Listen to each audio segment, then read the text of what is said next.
A very warm welcome to Japan for the start of this quarter-final playoff series in the 2024-25 B.LEAGUE Championship. San-En NeoPhoenix host Gunma Crane Thunders in Game 1 of this best-of-3 series.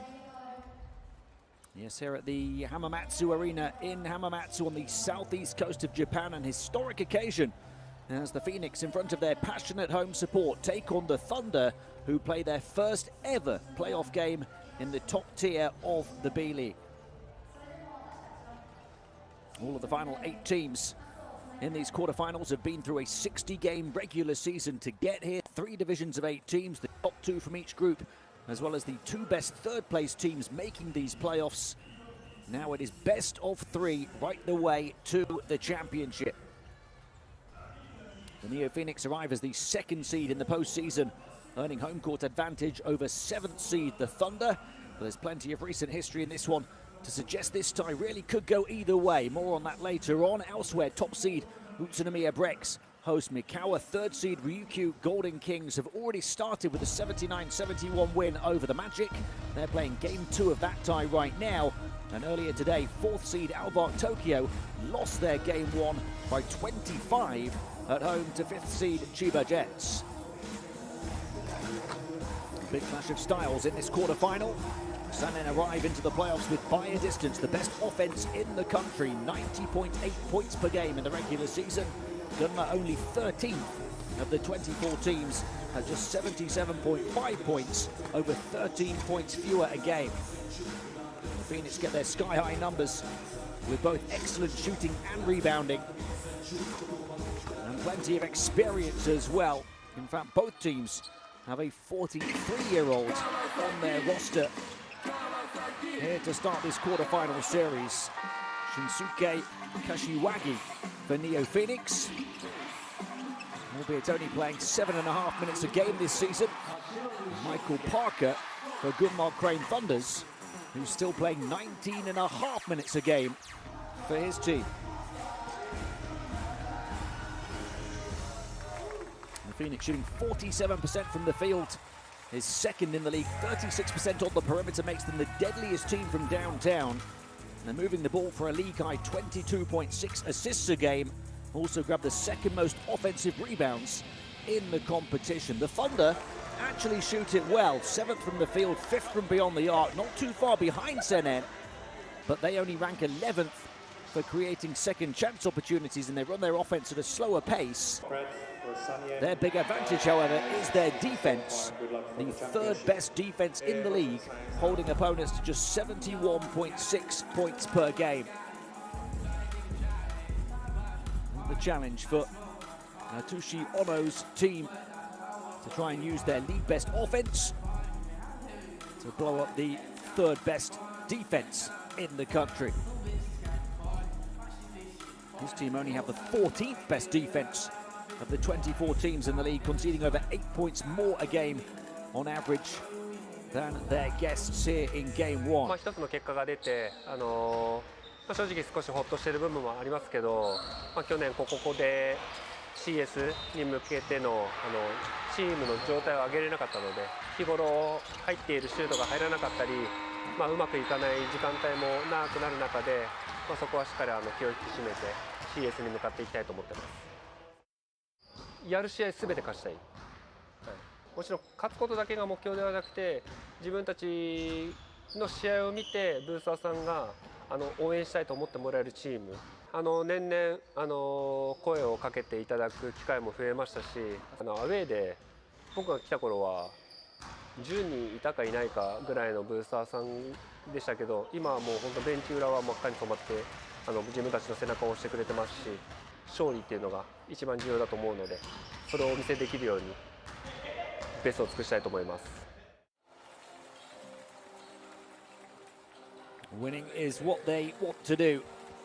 This season, his team, winners of the Central Division Championship for a 2nd straight season.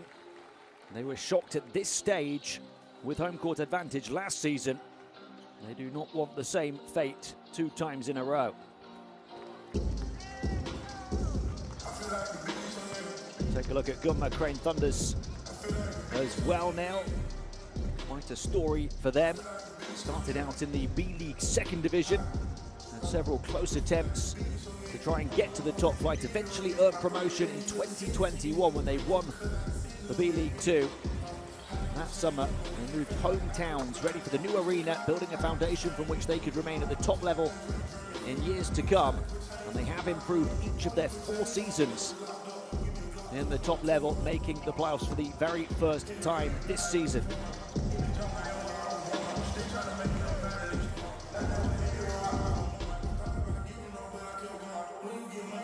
They finished 3rd in the East, 39-21 record, 3 wins behind Chiba Jets, 9 wins behind division winners Utsunomiya Brex.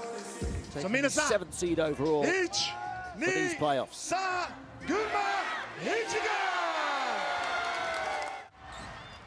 The best 3rd place team across the 3 groups gives them the best wild card position. And as you can see, they're doing it off the back of their defense. And they actually arrived into this series as a better form team than the Phoenix. They lost by only 1 at Akita in the final game of the regular season, had a 5-game win streak before that, including back-to-back wins at Utsunomiya Brex, the best team in the whole of the regular season. Kyle Milling, the man who's turning it around for them. His 2nd season on the bench.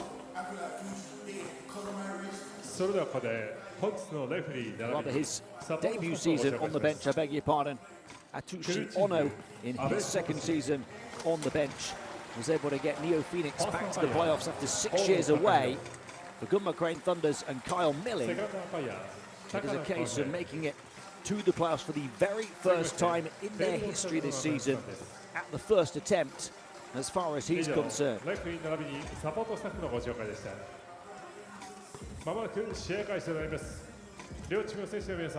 I say, they arrive here in excellent form as well, so plenty for Atsushi Ono to be concerned about. His 3rd season now on the NeoPhoenix bench, arriving after winning the 2021 championship and Coach of the Year award with Chiba Jets. And Kyle Milling, a championship winning head coach just last season in unlikely circumstances. It was his 3rd year at Hiroshima Dragonflies.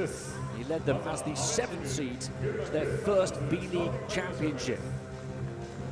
Along the way, they were the team in the quarterfinals to shock the NeoPhoenix. There's their starting 5. Yumi Fuji, 3.3 assists again this season, as well as 11.1 points. Michael Parker at 43 gets the start. He's averaging a team joint high 1.2 steals a game. Trey Jones averages a league 8th best 4.9 assists, the number 4, as well as a team high 14.6 points. Caleb Tarzuski, a centre who's played 5 years in the EuroLeague, the top tier league in Europe. 5 years with Milan, also won a couple of Italian championships there.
As the 5th seed, they got swept in the quarterfinals. The next 6 years, they failed to even reach the postseason, placed bottom of their division on a couple of occasions. And Atsushi Ono's arrival changed everything. In his second year on the bench last season, a huge leap. They were the best team in the Central Division, going 46-14 through the regular season to take the second seed into the playoffs. There they got shocked by an underdog that went on to win the championship. But they were the champions again of the Central Division this season. One of the top two teams across the whole of the regular season, along with Utsunomiya Brex, a 47-12 record.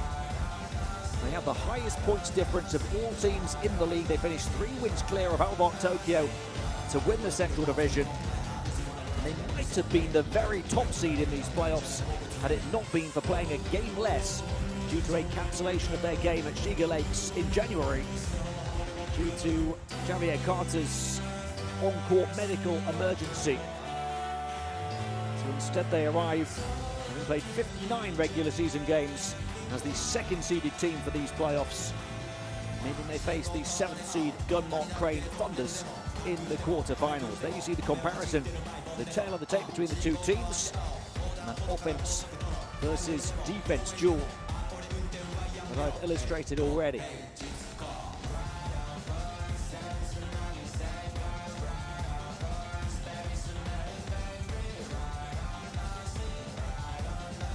A couple of key players. Number 2 for the NeoPhoenix, David Nwaba, averaging league 8th bests of 17.1 points and 1.5 steals, shooting a 51-37, 69 clip. He's adding a team second best 7.2 rebounds. And Trey Jones, a team high 14.6 points, a league 8th best 4.9 assists, and a team joint high 1.2 steals.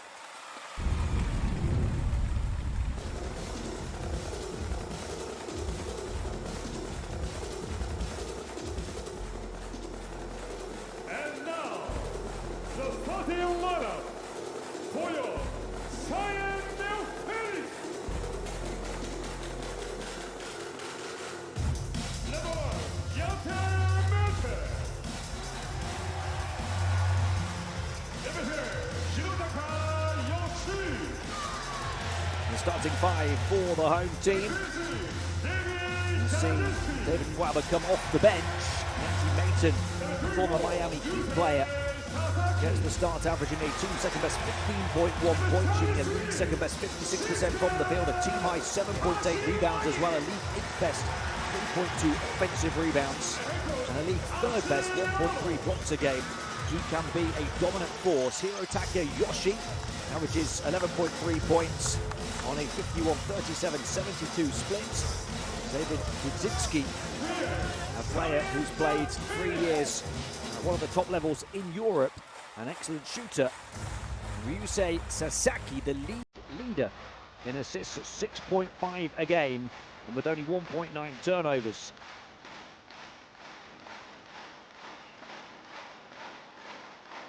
What about Shinsuke Kashiwagi and Michael Parker, both still playing at this level in the postseason at the ages of 43. You can introduce to the players. Now an introduction to your officiating crew for Game 1 of this B.LEAGUE quarter-final series. This one now just moments away. And here again are your starting 5s for this one. And in the starting lineup is the 43-year-old Kashiwagi. Michael Parker as well, the number 3 for Gunma Crane Thunders.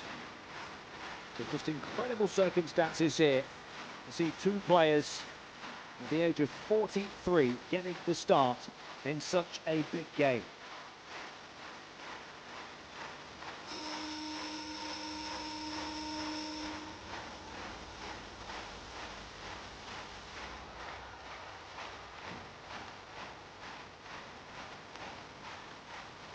Said there was recent history suggesting this was far from favouring the second-seeded NeoPhoenix over the 7th-seed Thunder. Just last season, in their first playoffs since that inaugural season of this competition, they lost a 2nd versus 7th matchup to Hiroshima Dragonflies. The coach of the underdogs was that man there, who ultimately took them all the way to a fairy tale first championship as the 2nd lowest seeded team in the postseason. Paul Millen, now the man on the Thunder's bench this evening. Can he end dreams of a first ever Phoenix Championship again for a second season in a row and produce another remarkable tale to give Gunma a win in their first ever playoff game at this level? It's a nice entry pass, leaving Maton with a simple score, and NeoPhoenix land the first blow. Remember, they have the best offense in the country, over 90 points a game. They find a free passage into the paint that time for the opening score against the third best defense in the league. In contrast, running the shot clock down to the final 5 seconds, the Thunder struggling to create a shot. Their offense, remember, only 13th of the 24 teams in the competition. We're going to have a look at the video evidence here for an out-of-bounds call. I'm hoping they've started here, Matusiono's team, with a score and a stop.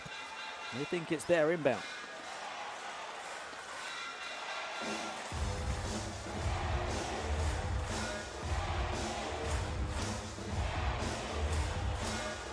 They seem to have a pretty good case. And slips away from the fingers of their opponents.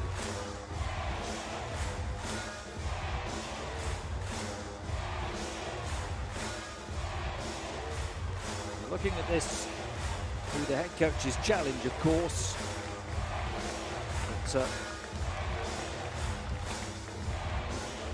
so convinced to use that challenge within the first 30 seconds or so of the game.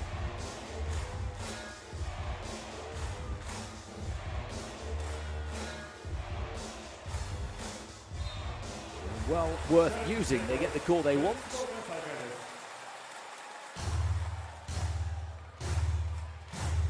Hawkeye Tushi-Ono able to give his team possession.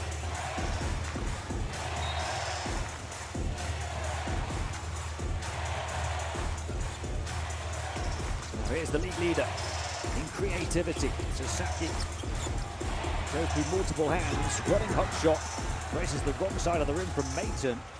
Not the best shot attempt. Trey Jones, the 8th most creative player in the league. Bounce pass out to the perimeter, three-point shot off the mark. Straight away you see Maton trying to get in behind, this time in transition. Trey Jones on a mismatch, determined to try to ensure that does not happen. Foul is on the number 4.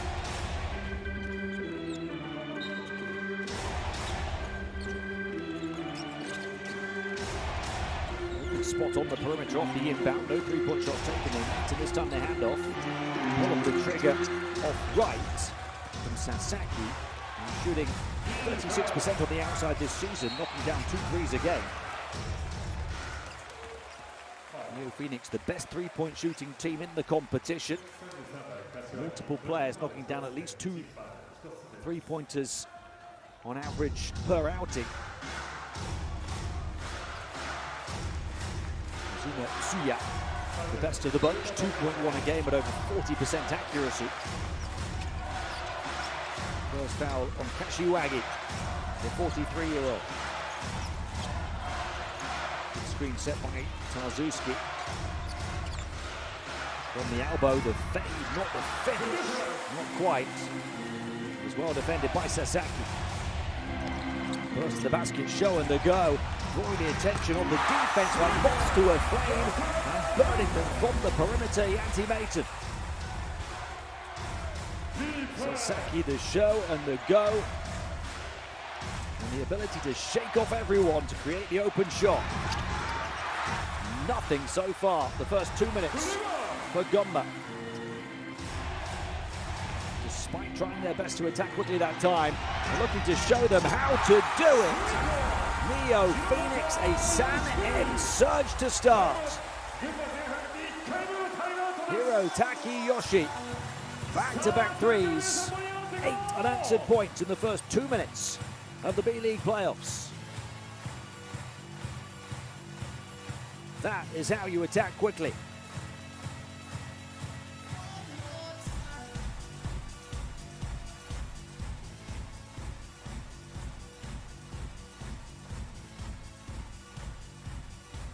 Well, here's that move, taking multiple defenders away. Sasaki back out. Maton has 5 points. One on the inside, one on the outside. Quick pass in transition. Back-to-back threes. Yoshi from the corner, forcing the timeout on the Thunder.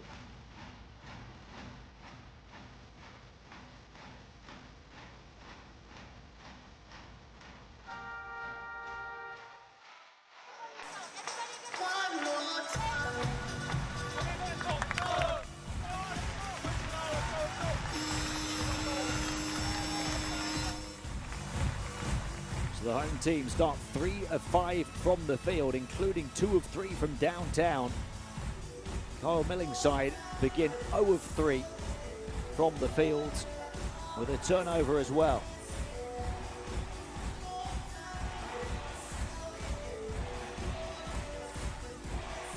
Five points for Maton, 3 for Yoshi. But pulling the strings, Sasaki with 3 assists already.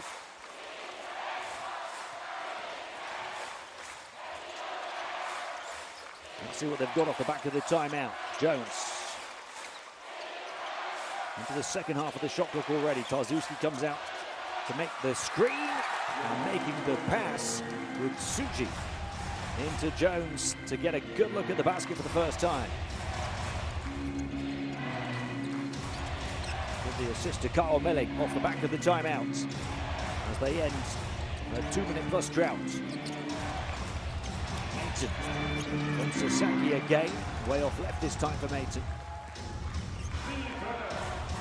Second most accurate player from the field in the league this season at 56% altogether. Takes too many threes, but he's got one here already.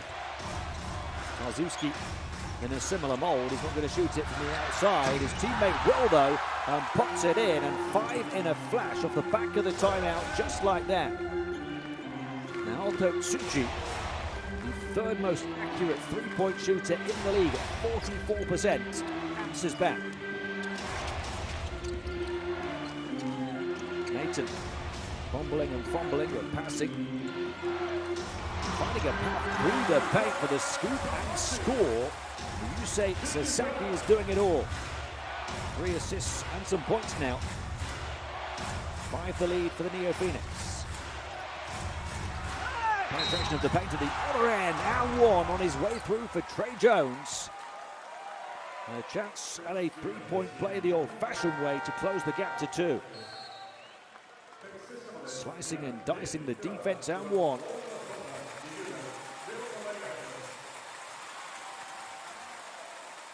Jones looking to hit 5 points.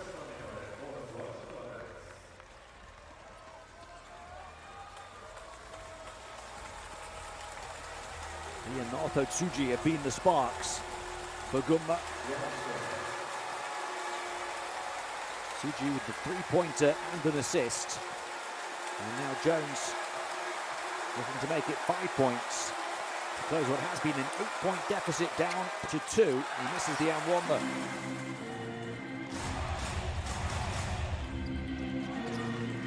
Maton bringing the ball down the floor.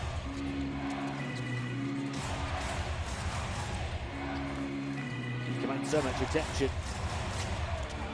Motto showing no fear, going through, putting it in. He wants more though. The 22-year-old Daine Motto only averages 8 minutes a game over 15 previous appearances this season.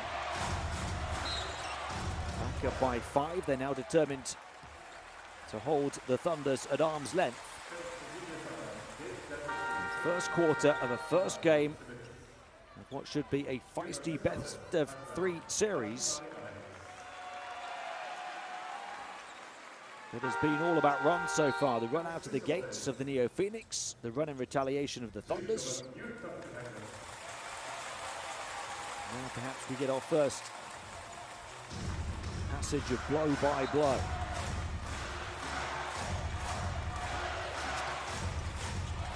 Three fouls on the home team now.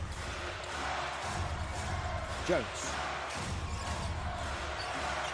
Brings some room, long range two, knocks it down. Trey Jones. 6 points for him. Great work against Muaba, who's come in the number 2 for NeoPhoenix, the 8th top scorer in the league. Mazuski's rebound and a whistle. Zinski not happy about it. That's 4 fouls on Atushi Ono's team. And that's 2 already. David Dudzinski, that is a blow for the home team. Nathan's going to have to come back in for a very brief break. Dudzinski, who's their 3rd top scorer and 3rd best rebounder through the season, has 2 early fouls. Encouragement here for the Thunders. No flipping. Hachimura back to flip it. Well worked, 3-man in the corner, blocked off. They're just going at it alone and getting them within 1. Johannes Thiemann. So from 8 down to within 1, midway point of the first quarter. 3-point shot in front of the bench. Off, offensive rebound, however, and a fresh 14. Ora all the way through, and he got fouled and finished. Sota Ora, the 27-year-old point guard who's coming off the bench. Really productive in his 19 minutes a game through the course of the season as a scorer and a creator. Got a hand on the hip and a ball in the bucket. His 2nd year at the club. 19 minutes a game, averaging 9.8 points. He's hitting 2.1 threes a game at 36%. He's also averaging 4.6 assists with just 1 turnover. So 4.6 to 1 assist-turnover ratio. Good outside shooting. Coast to coast, and 1 again. And 1 after and 1. Score after score for the seemingly unstoppable Trey Jones. Coast to coast, burst, bucket to bucket. So fast he has to hurdle the advertising boards. And this could complete the comeback from 8 down.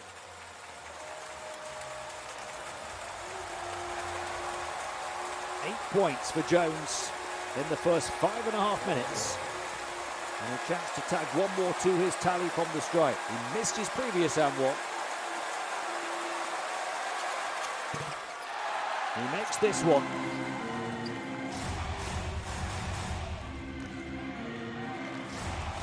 So we've got a 14-6 run in favor of the Thunders.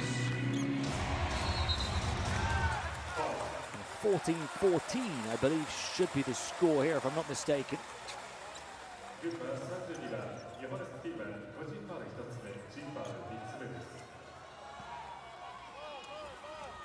And that has been corrected now. 14-14 is the score. Seeing it corrected on the official stat system, not yet on the graphics. 3-point shot tries out of the inbound. Gets nothing but nylon. 3 threes already for the NeoPhoenix.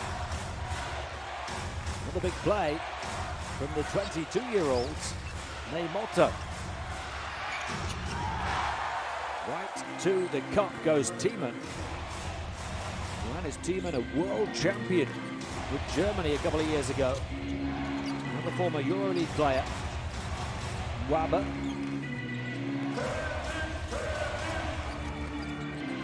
To the gap. High scoring, high intensity, high octane, and close right now. Waba finding Maton. And that'll be the 4th foul on Gunma.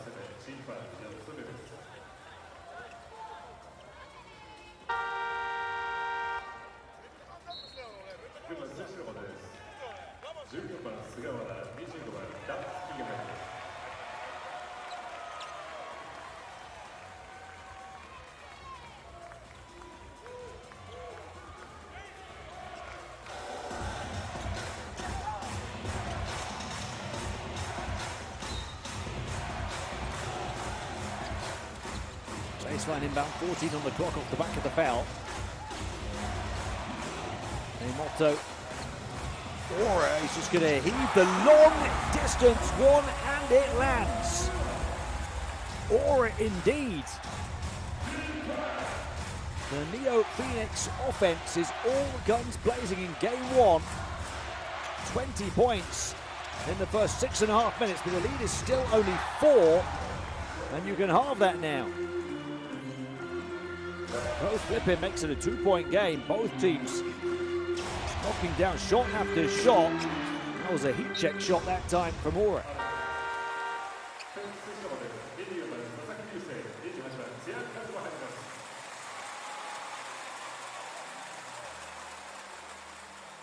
He just drilled one from distance. Sota Ora, and then this one. More a chance for the tie, or maybe even the lead.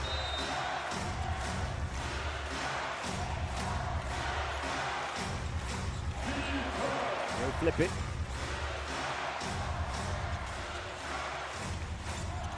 The Thunders have had some joy with bench players coming in.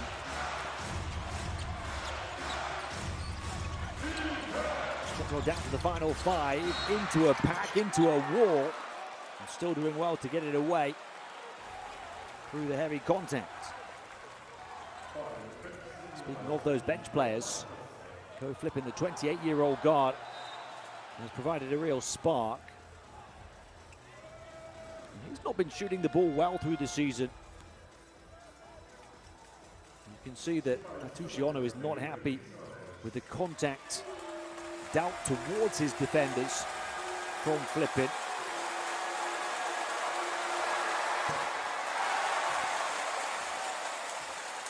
He's only shot 59% from the free throw line through the season, 43% from the field, only 15% from the perimeter. But he provides that spark with his energy and his creativity. He's averaging 2.9 assists with 1.3 turnovers, 1 steal a game as well in just 17 minutes on average. So energy on offense and defense, but lacking the shooting.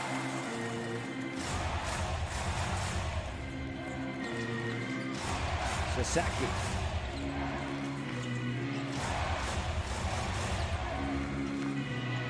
They'll get it back as they run their offense. Waba. Can he get going down the right rail? Yes, he can. Despite the best attempt for the foul, the block, and the goaltend, it didn't matter.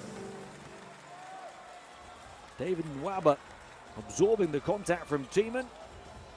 And somehow the ball still finds its way in, despite the block. It was right on the backboard. Doesn't matter if we get a goaltend call or not.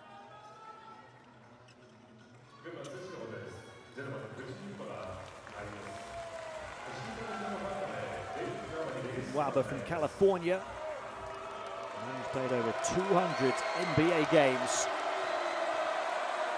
with the Lakers, the Bulls, the Cavs, the Nets, and the Rockets.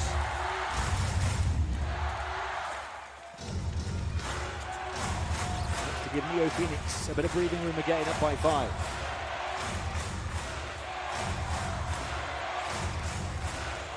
Flipping.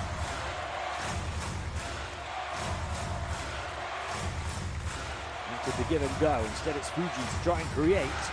And he gets his own shot over the top of the defense. Yuma Fuji, who's knocking down 2.5 threes a game at 35%. That was a big one. 2 minutes to play in the first.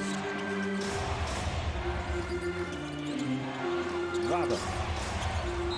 Here's Jones fouled, and he'll go to the line because Gunma are now at the limit.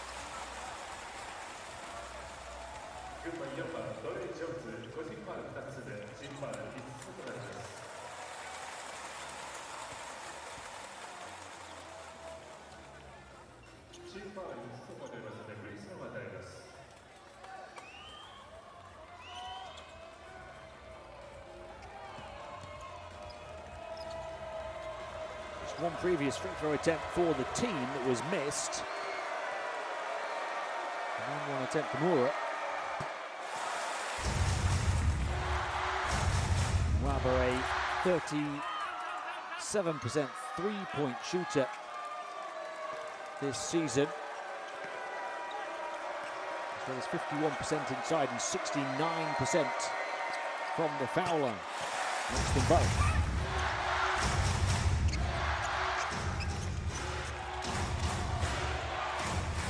So his 5 points all coming on the interior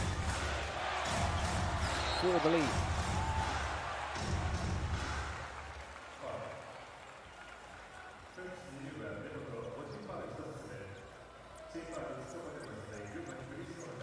Foul trouble harming both teams now. It's going to be Yuma Fuji, I believe, to the line.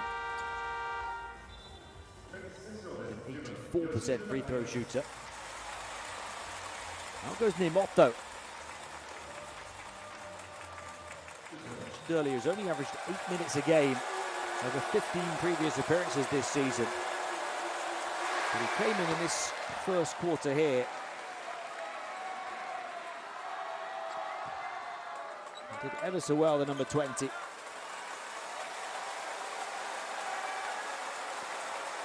points in 5 minutes. Made both of his shots, including a three. Just an assist without a turnover.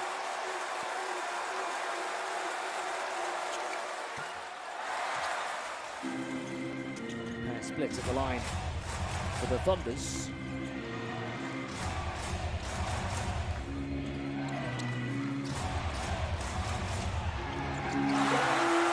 And turn and tormenting David Nwaba.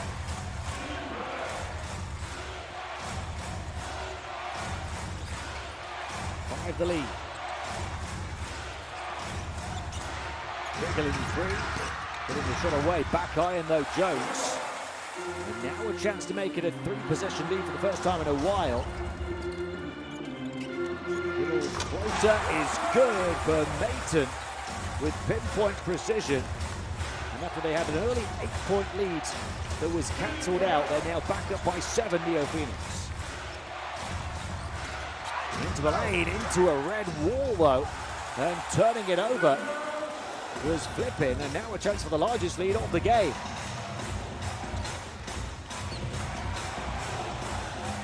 Slow it down, there's around a 15-16 second differential between shot clock and game clock. End of the first quarter, chance for the largest lead with any score here. It's the three for Mayton. Couldn't get it.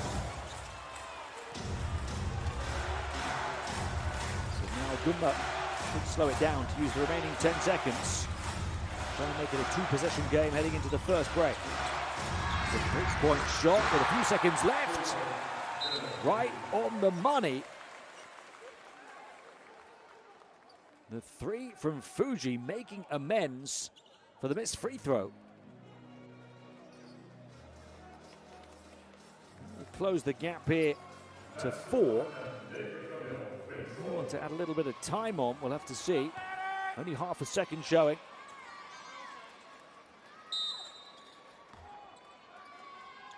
It's the heave from the full length of the floor.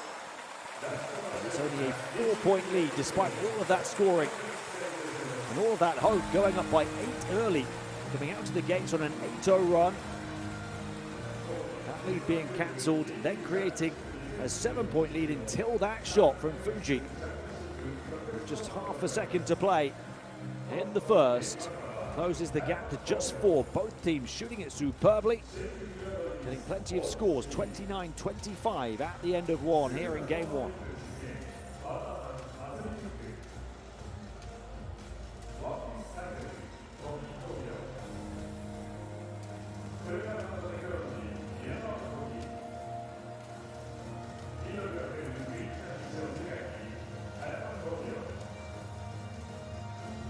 Team shooting over 60% from the field so far. Home team 11 of 18 for 61%. The away team 10 of 15 for 66%. The Just struggled from the foul line, Gunma, where they're only 2 of 6. Sanan are 3 of 4. They've edged the battle on the boards. Moved it for 7 assists on their 11 field goals. Crucially, haven't committed any turnovers in the game. The Sun and NeoPhoenix. Gunma only committing 1. Those high field goal percentages coupled with limited turnovers makes this a high scoring game so far.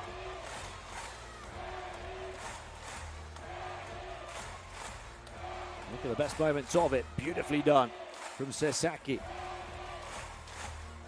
3 for Maton.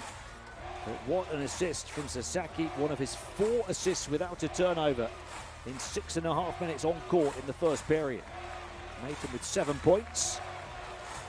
And Waba has 7 as well for NeoPhoenix, as does Fuji now after that late 3 for Gunma. So 3 players scoring 7 points in that first quarter. But that man there, Trey Jones, leads all of them. He's got 9 points on 4 of 5 shooting so far.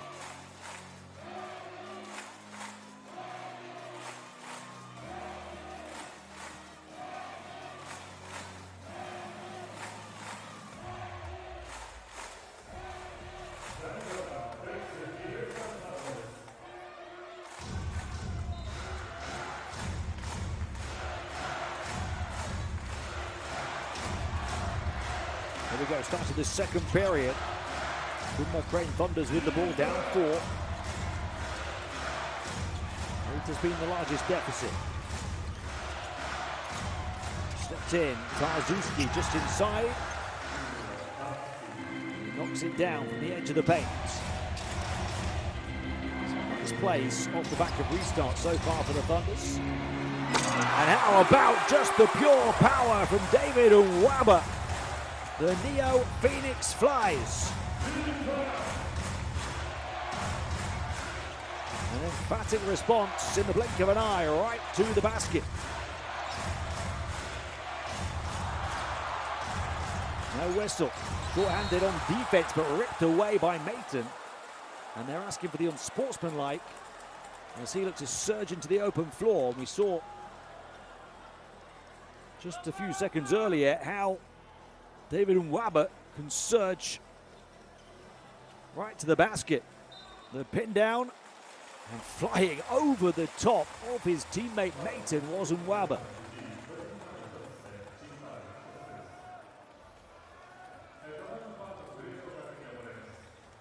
We're going to go and check this just 49 seconds into the second.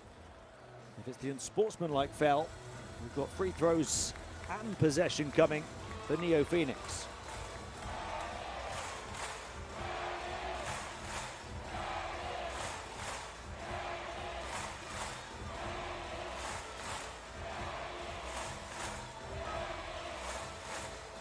They didn't call anything there. Maton got the strip and then was fouled with the floor open. You can see straight away the appeal from his teammate.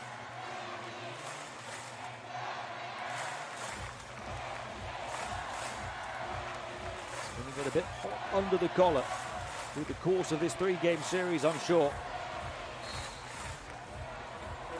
The regular foul. Yuma Fuji his first, so he and his team can breathe a sigh of relief.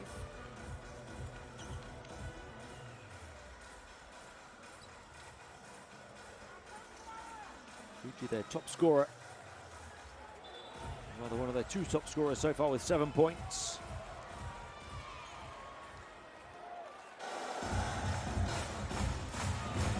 Average is 11.1 through the season. Flying start for him here. Flying start for the offense of Gunma Crane Thunders. He scores under 80 points a game. This one is being played at the pace of the San and NeoPhoenix, the best offensive team in the league. And it's that time from Maton. The pull of the trigger, and hitting the target. Yuma Fuji is all fired up. And having got level from 8 down, the Thunders are now back within 1 from 7 down. The transition triple from Gunma Fuji, who's on fire.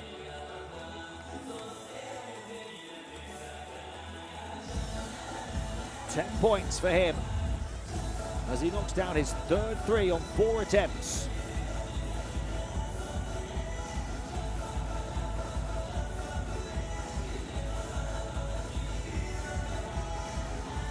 He overtakes Trey Jones, his 9 points as the team's top scorer.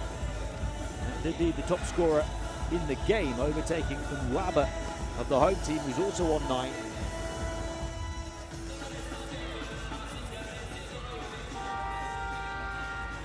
He's now pretty much at his season scoring average, having only played 8 minutes.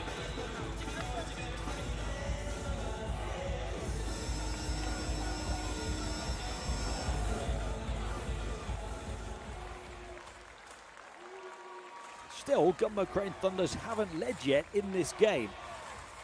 But once more, they're breathing down the neck of the NeoPhoenix.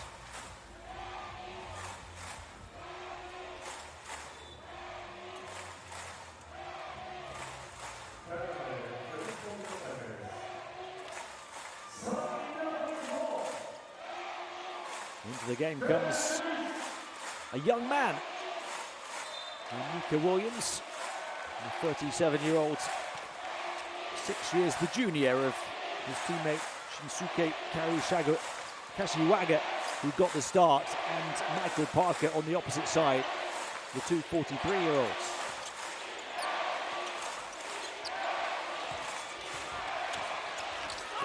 Pull up in the lane, defense got a piece of it, batted back, shot clock still ticking here, down to the final 2.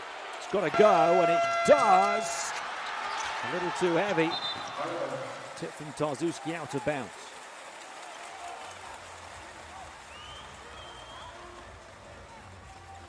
The 2 meetings between these 2 teams in the regular season that came less than a month ago were both very close. The Phoenix winning both of them on back-to-back nights, but both decided by just 2 possessions. 78-83 and 77-83.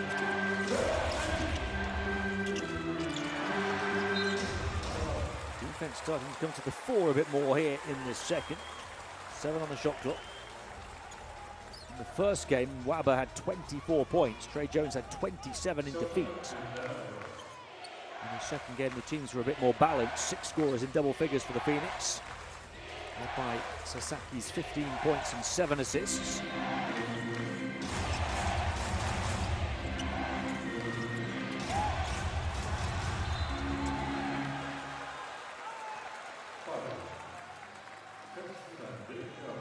We'll have our first Gunma Crane Thunders lead imminently, as they work so hard to finally get a defensive stop on that possession.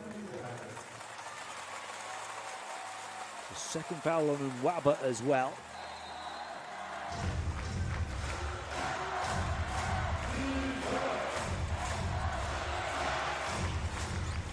Fuji the man. Jones was the man before that. Those two trying to combine. The defense presses them to center court. Tight defense on the perimeter as well. Can they get their shot here? Tarzuski. Handoff. 3 to shoot. Oh, the behind the back. And it's good for the first lead. Tarzuski in style with the highlight play behind the vertebrae from his teammate. From 8 down, Gunma Crane Thunders ahead for the first time in the game. 12.5 minutes in. Almost a turnover, just about salvaged by Williams. It's a broken play, the open 3 that's off left. Offensive rebound, and again the defense is going to have to work overtime here. In the lane, too heavy from Nwaba. And what's more, to work and work and work and work, they get the stop. And the points have dried up for the hosts. 3-point shot is good again. Unbelievable shooting. Incredible from Gunma Fuji. 13 points in 13 minutes. He's over his season average.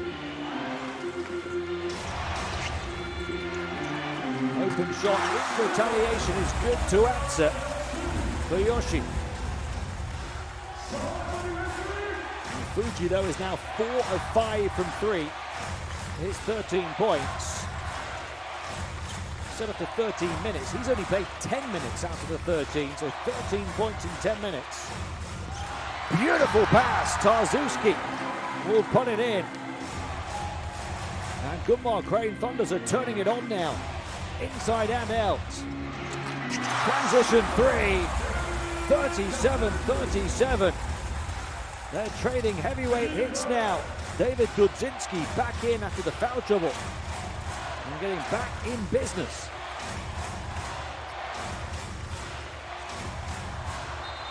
Body's hitting the deck. And a turnover. Followed by a sarcastic smile on the face of Yuma Fuji. What a passage of play we've just witnessed over the last minute or so.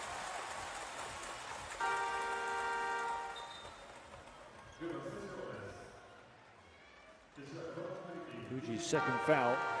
He is not happy about it at all. Trey Jones is heading to the bench.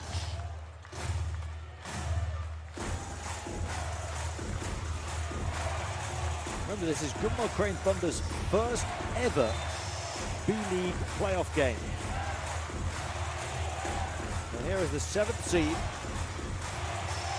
looking to upset the 2nd seed. They are here with momentum, and they're here with the head coach, who produced that upset victory just a season to go.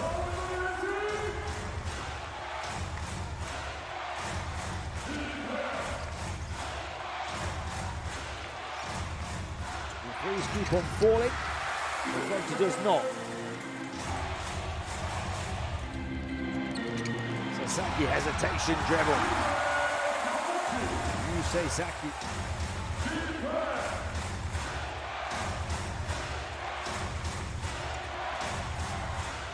Only his second score, but he's just 5 assists without a turnover. It's going to be another turnover on the away team, just when they were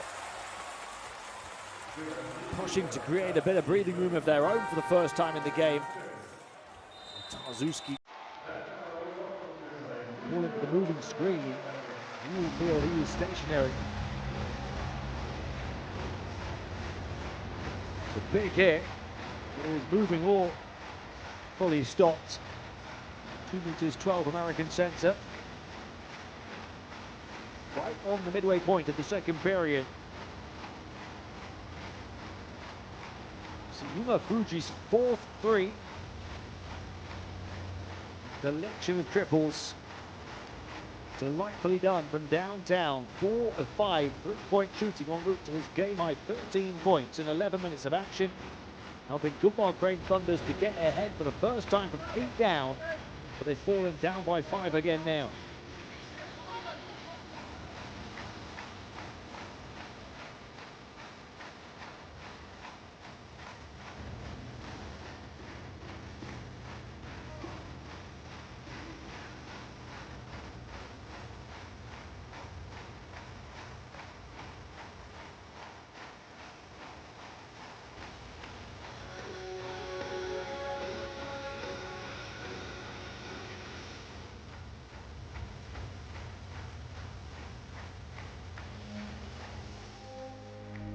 Tell you that the UQ Golden Kings have advanced to the semi-finals. They won game 2 not too long ago, 88-70 against the Magic, so a 2-0 in favor of UQ Golden Kings in the 3rd versus 6th seed quarterfinal.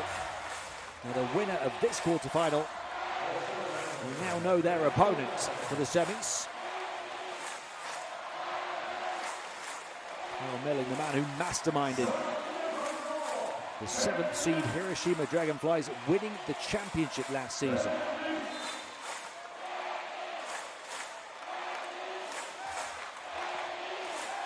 In the process, they shocked the NeoPhoenix here in the quarterfinals.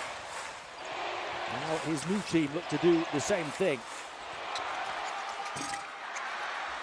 3 off the back of the timeout.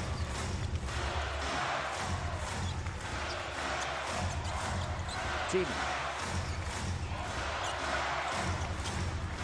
So Cower, the three-point shooter. Tiemann, guarded by Maton. Tiemann looking to battle his way to the basket, got fouled. The second foul in the second quarter on the home team.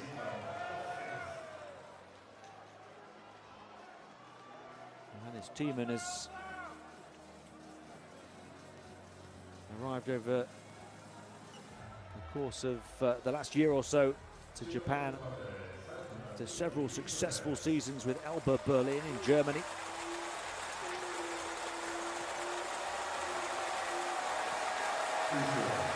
Really took his game to the next level after becoming a world champion with Germany. And they won the 2023 World Cup.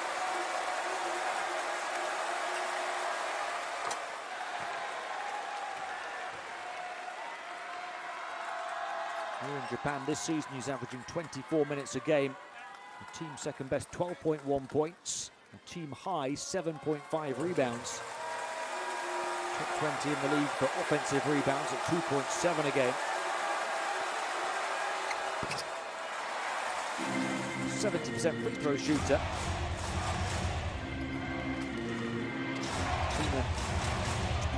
Unable to make the ball on that occasion. Entry pass Maton. Tiemann looking to block from the front. His teammate biting from behind.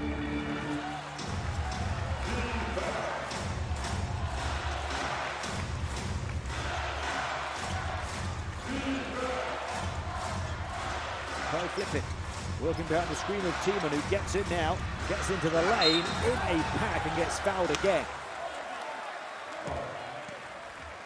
Looks like it's Johannes Tiemann time.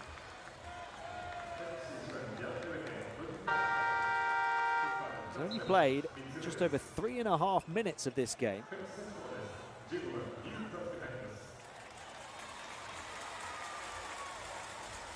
Got 5 points already in that time.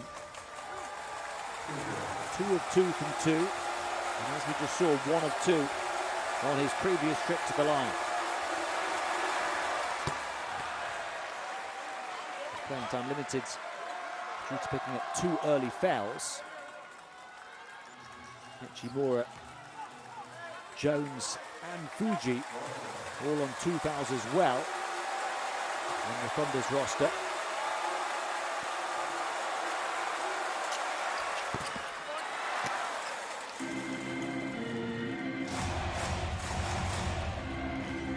The home team, Maton, Budzinski, as well as Waba on 2. He wants to pick up a third before the break. Quick hands on defense from Flippin. Showing that energy, especially on the defensive end, down with the ball in his hands. Couldn't hit the tough shot though. Out of bounds, final touch. It was off. Which team? Off the home team.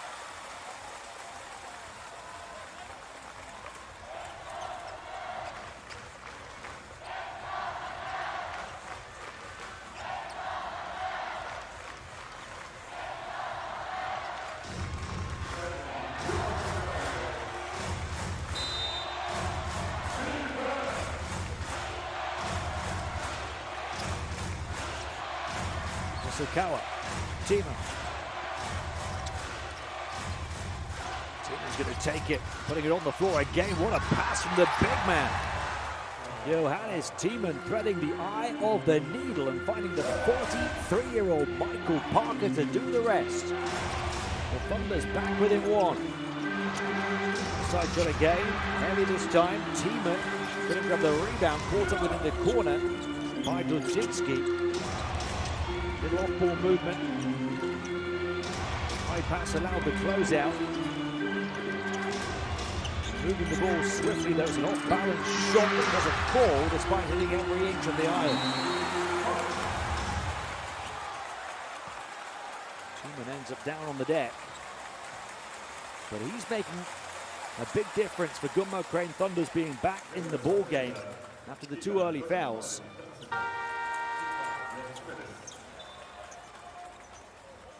Rebound ripped off Teeman that time. And a foul call. Now, I had 2 on him already.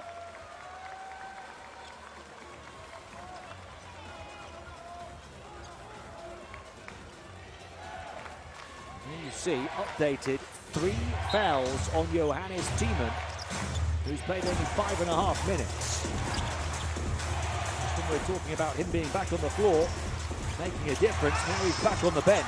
Tarzuski disruptive on defense though, and Parker the rebound.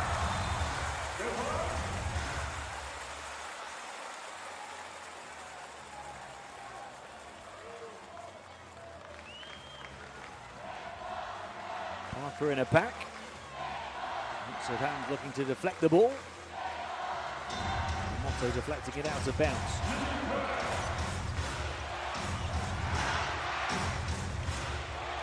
Flip it. Oh, the fantastic feed. The laser beam down the middle for the big Tarzuski takeoff as he points in appreciation of the passer. They're ahead again. They've come from behind once more. 42-43 to the Thunders here. 2 minutes to play in the first half. Neymotto, he was good when he first came in. Fake against Tarzuski, the 7-footer. Pass back. They'll try to upgrade to a 3. Dudzinski more than capable, but misses. Dudzinski a 42% three-point shooter across 3 years in the Euro Cup. A second-tier competition in Europe. Reached the championship game of that competition with Bursaspor in 2022 when he had 14 points and 7 rebounds. The Turkish team lost to Italian side Virtus Bologna though. Milling called for a technical on the Gunma Crane Thunders bench.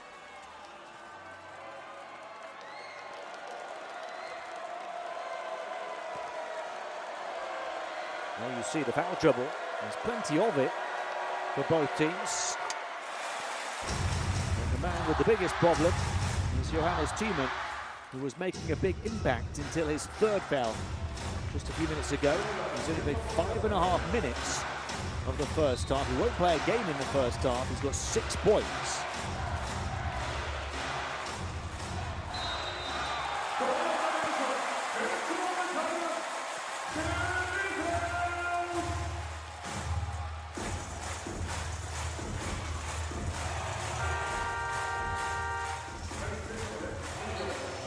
Turnover on Gunma Crane Thunders.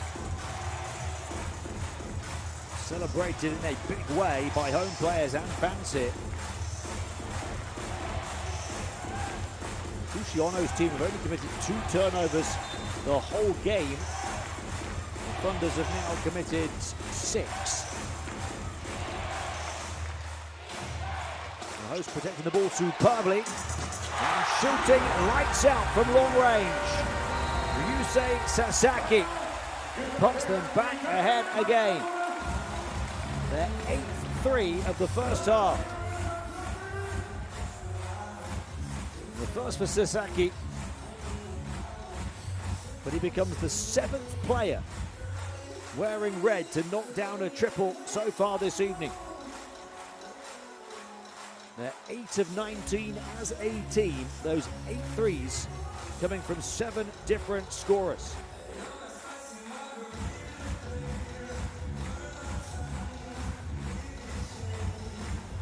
Seven points, 6 assists, 0 turnovers for Sasaki.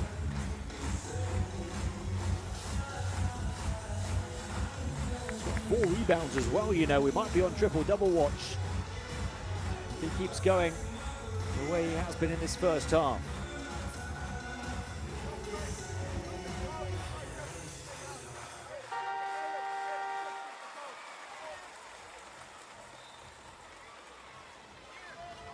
You see 3 players on 2 fouls as well for Gunma behind the 3,000 Teeman already. And key players as well. Fuji, the top scorer in the game with 13 points. Trey Jones, their second top scorer with 9 points. Chimura, who played 2 minutes, but a positive 2 minutes off the bench. Similar situation though for the NeoPhoenix in terms of their key players picking up multiple fouls, but nobody on 3 fouls yet for them. 46-43 the score. Their offense-orientated style has dominated proceedings in the first half thus far against the third best defense in the league. But Gunma Crane Thunders determined to beat NeoPhoenix at their own game, 46-46. First step into the lane and a foul. So the Thunders, through the course of the season, they're only averaging the league 13th best, 77.5 points. But they've got 46 before half-time here. 1 minute and 9 seconds of the first half still to play. The other side of that script is that their league third best defense only allows opponents 71.6 points a game, and they've conceded 46 over the first 19 minutes. The best offense in Japan that's at its scoring pace just about. Sanen averaging 90.8 points to lead all scoring teams in the regular season. They're on pace at the moment for a 92-point game, but the Thunders have matched them and now could surpass them. Outside shot short. Who's going to take the lead? Into the main break. Sasaki to produce his magic again. Budzinski, his shooting. Sasaki finding the avenue, but not finding the basket. Around miscalculation from him. 10-second differential between shot clock and game clock, end of the second period. Quick hands and 3 down the floor for the flying finish. David Umwaba all the way. The lead for NeoPhoenix. Final shot of the first half. It's flipping passes on. Karzuski's floated for the time. No. And off the back of that dunk in transition and the defense that built the platform for it and took Nwaba to double digits for the half, NeoPhoenix have the lead at halftime. It all started with his work and it finished with his highlight reel moment. David Nwaba with 11 points to lead the home team, who lead by 2 at halftime. 48-46 for Sanen NeoPhoenix over Gunma Crane Thunders at the break in game 1 of this best of 3 B.LEAGUE quarterfinal playoff series.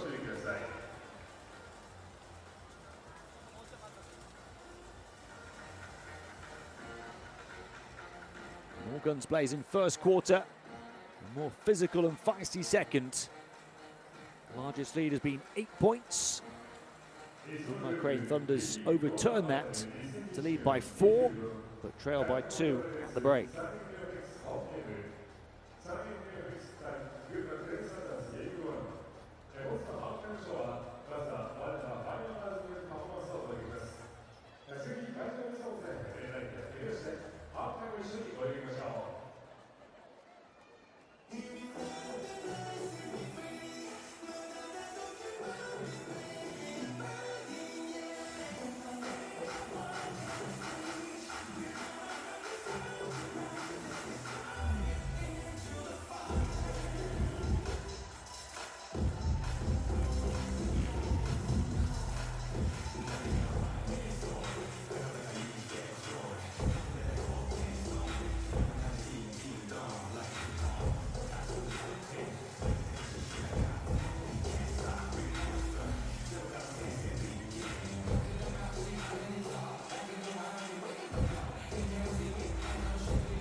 それなので私が代わりにだるまさんが転んだと言っている間、皆様ね、ドリブルをして前に進めてください。ただし、転んだと言った瞬間、ピタッと止まってください。もし動いた方を目につけた場合、その後はスタートテックを取ってもらいます。3分ダンカーはみんなのことを注意深く見つめているので、チェックしてくださいね。そして、無事ゴール下までたどり着いたらすぐにシュート。先にゴールを決めた3人が優勝となります。ただしですね、シュートを、してですね、もし外れてしまった場合、ハーフラインに戻ってね、もう一度スタートとなります。さあ、それでは皆さん準備の方はよろしいでしょうか。いきますよ。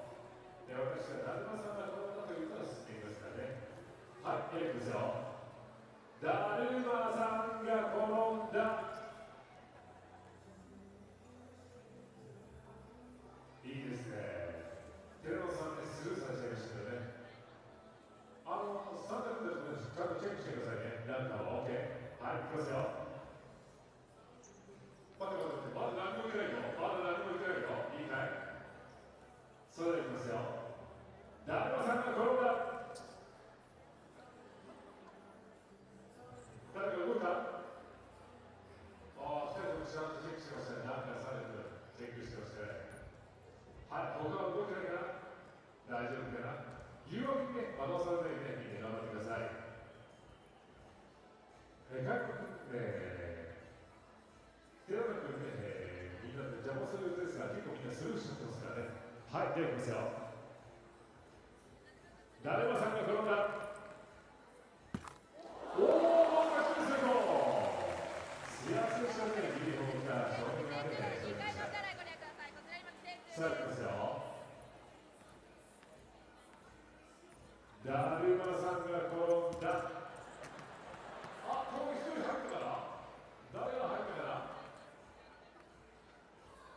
はい、外れたらまた戻ると思いますよ。センターでしまうと思いますよ、外れた子は。はい。さあ、ちょっとね、寺野さん、うまく邪魔してあげてくださいね。はい、来ますよ。だるまさんが転んだ。勝負してるところで、もうしも外しました。さあ、もう一度いきますよ。だるまさん転んだ。これで3人目。はい、これで3人目、優勝することができました。見事ね、ゴールを決めて3人、皆さん大きな拍手をお送りください。今日3人目はですね、キャラクターコーチ様にお菓子を積み合わせた、ドラマさんの賞が贈られます。はい、そしてですね、参加してくれた皆さんに改めて大きな拍手をお送りください。最後まで竹内よく頑張ってくれました。そしてね、ここで参加してくれたマスコットのセテラノさん、そしてサンタ君、何番目ありがとう。ご協力ありがとうございました。以上、ハーフタイムショーでした。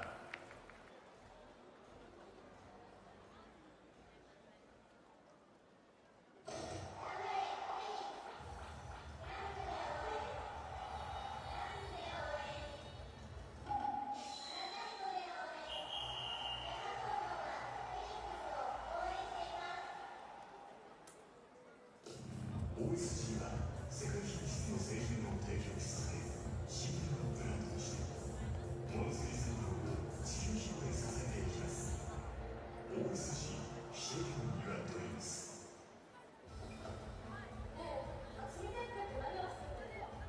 車の部品だよ。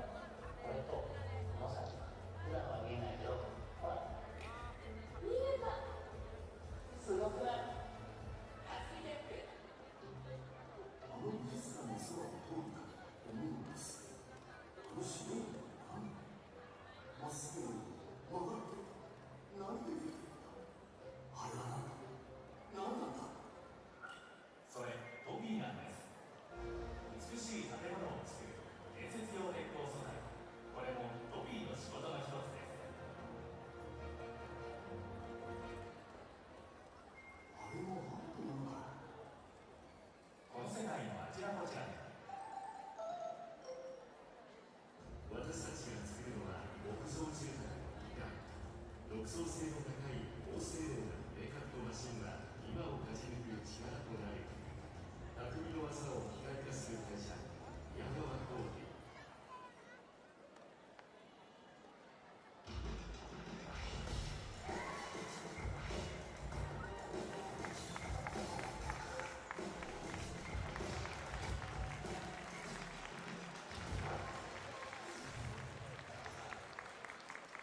なくてはならないものを作る。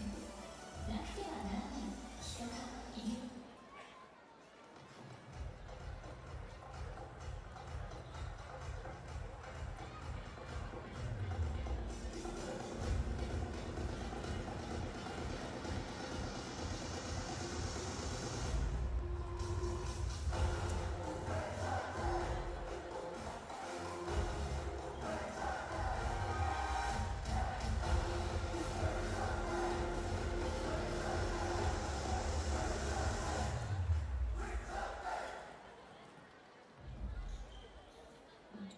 求められるインフラは時代で変わる。求められるインフラは地域で変わる。本当に必要なインフラを提供し続けたい。その道のりは険しく果てしない。それでも私たちは地域の未来へパスをつなぎたい。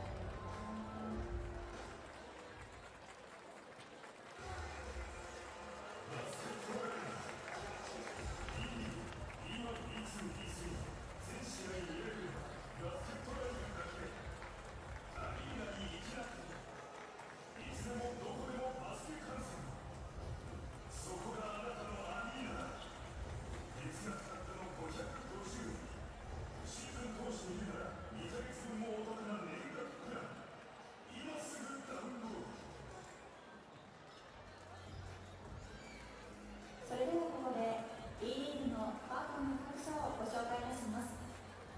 B リーグトップパートナーソフトバンク、 B リーグタイトルパートナーリソナグループ、 B リーグイノベーションパートナーインフロニアホールディングス、 B リーグパートナーズ日本郵便、 G ショック、日本生命、 B リーグサポーティングカンパニーズ、ソニーミュージックエンターテインメント、モルテン、朝日新聞、日本経済新聞社、大塚製薬、野村工芸社、イーノイジャパン、エニタイムフィットネス、アーサルデザイン、ストライク、PRS、スポーツデポ、ロックアイス、ふるさとチョイス、ビックスプラス、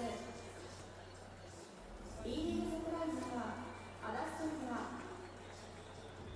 B リーグコミュニケーションパートナーラインビル、 B リーグスポーツ振興パートナースポーツ富士リマン、 B リーググロスパートナー電通。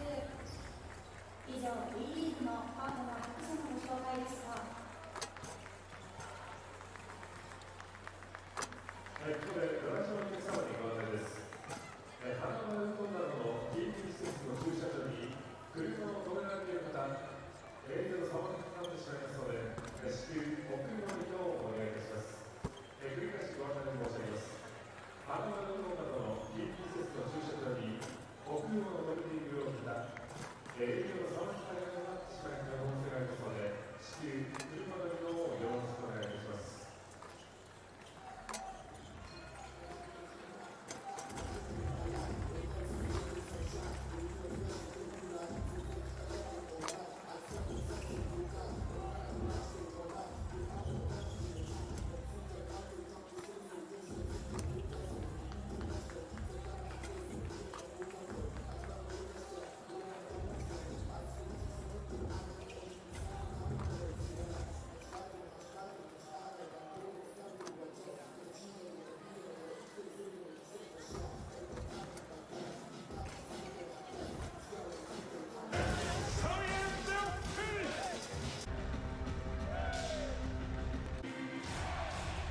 Time here in game one of this best-of-3 playoff series in the B-League Championship quarter-finals. And what a first 20 minutes we've witnessed between the second seed and 7th seed, suggesting this is going to be a hard-fought series that could go either way.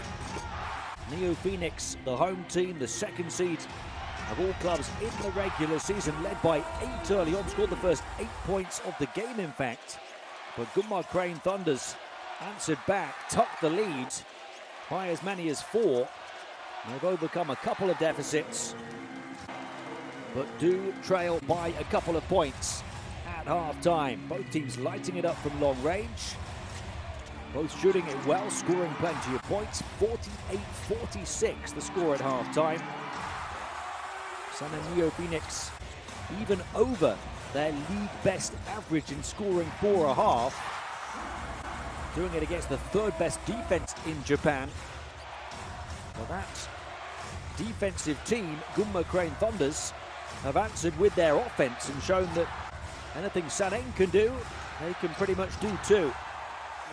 The away team 6 of 9 from downtown, 4 of them coming from Yuma Fuji, who's got 13 points on 4 of 5 three-point shooting. They've had 9 points all on the interior from Trey Jones. 8 points from Tarzuski, their center, all on the interior as well. That's the top 3 scorers for the Thunders. For the home team, 11 for Nwaba. As he got a basket right towards the end of the first half to put them ahead. He's 4 of 5 from the field, 3 of 3 at the line. A bit more of a spread for the home team. They've got 7 points each from Maiten Sasaki and 6 from Yoshi and Aura. 5 as well from Nemoto. Lots of players contributing for NeoPhoenix, who made that flying start, but have since been grounded, or at least pulled back towards earth by the sharp shooting of Gunma Crane Thunders, who is shooting the ball better. See here, 67%, just about inside and out for the Thunders, but only 4 of 10 at the foul line. And in such a tight game, that could prove costly. 50, 42, 57 split for the home team. The reason they're ahead, despite not shooting it as well from the field, is the 2 possession count categories. 7 offensive rebounds for the home team, just 1 for the road team. And the home team have committed just 2 turnovers en route to scoring those 48 points. The away team committing 3 times as many, 6 turnovers for Gunma.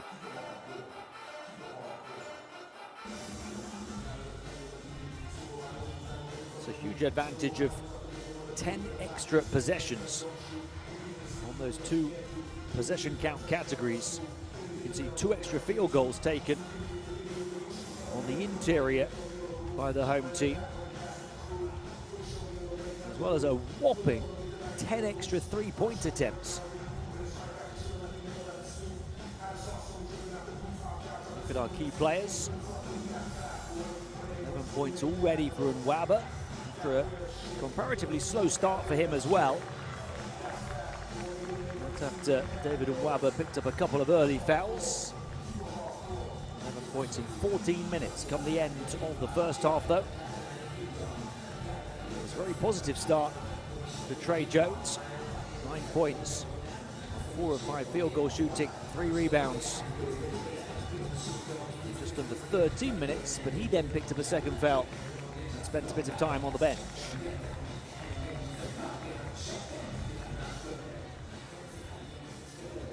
Standout player, really, though, for the home team has been the playmaker, Ryusei Sasaki.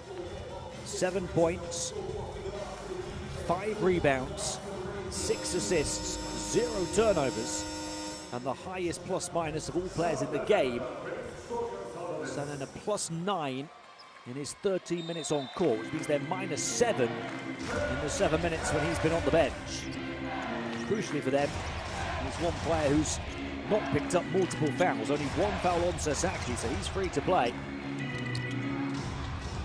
As to several more players who get action now, having been sat on a 2nd or 3rd foul, so there'll be plenty of changes to the dynamic in this one. He's got the biggest issue to solve in terms of that foul trouble, though, Kyle Milling, because Johannes Thiemann, who's one of their best plus-minus players, in the game. He's the only player in the game on 3 fouls, has been limited to 5.5 points. 5.5 points, which is team of +3, in which he scored 6.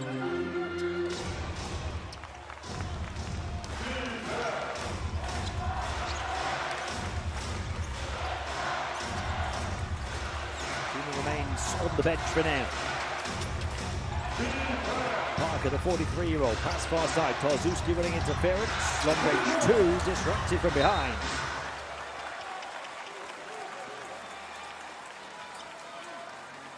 Sasaki is doing everything, and he's doing it immaculately.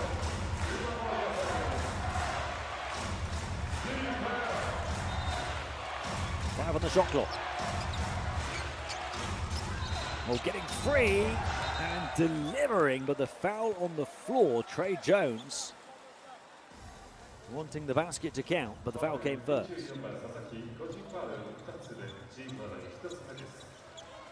There's that block from Sasaki. Unbelievable. Scoring, facilitating, rebounding and blocking shots, but he has just been called for that second foul.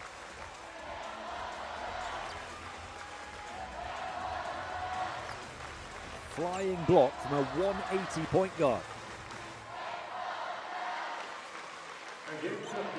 We know he's got springs in those sneakers. Sasaki, small guard who's able to get up. We saw it there on defense. Jones lost it. I mentioned turnovers have been the problem for the Thunders. Gudzinski threatened the 3, kicked it out, and gave it to his teammate to do it instead. Hiro Takayoshi up to 9 points. He's 3 of 5 on the outside.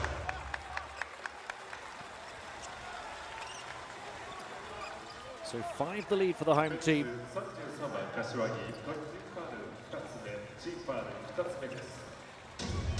Amazingly, they've taken 21 three-point attempts in the game already. 9 of 21. They've taken more 3s than 2s. Well, the give and the go of the inbound, and the baseline completely free for Fuji. 15 points for him. The majority of his previous points coming from the perimeter. It's his first 2-pointer of the game. 3 again. 3 off the mark. Gudzinski couldn't get to the rebound. His teammate does, though. They'll go again. Going through the gears, flipping it over his shoulder to the corner, off the mark. Aside.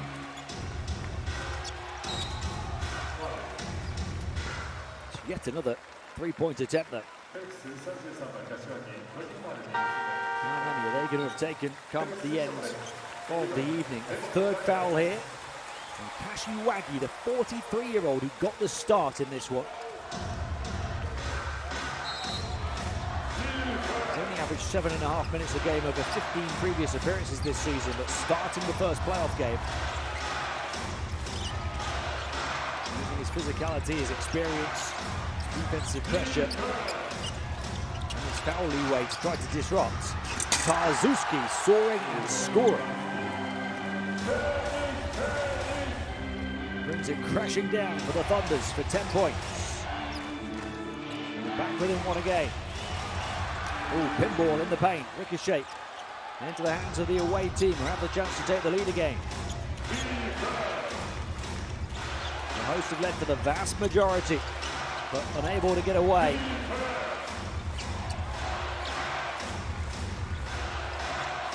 Leads of 8 and 7 and 5 at different junctures.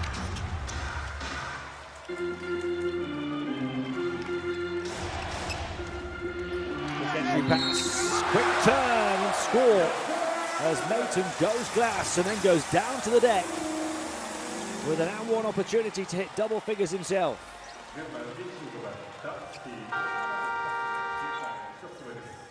I mentioned the well-balanced offense for the home team at half-time. We saw Nwaba get to 11 points right at the end of the second quarter. We'll see Maton potentially get to 10 points right at the start of the third. We've seen Yoshi just get to 9. Sasaki on 7.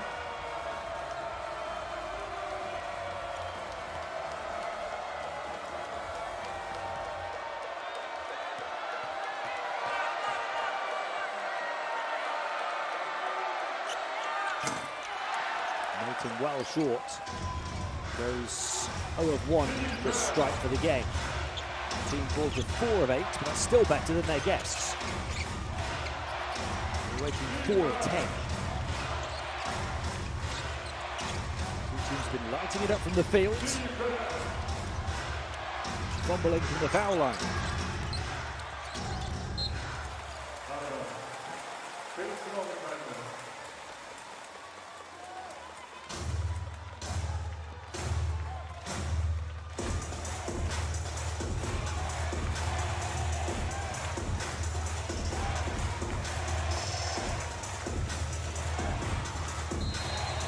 Sanan will be hoping that this fantastic, passionate crowd can be the decisive factor. That's what they've worked so hard for through the 60-game regular season. The home court advantage and a higher seed in the playoffs. It looks as though they are going to be pushed to the limit. They've got a team foul trouble issue to solve here. That's going to be 4 fouls. It is 4 fouls on Sanan in the first 3.5 minutes of the third quarter. The Thunder's only committing 1. This puts them in a great position not to try and complete the comeback and establish themselves in front.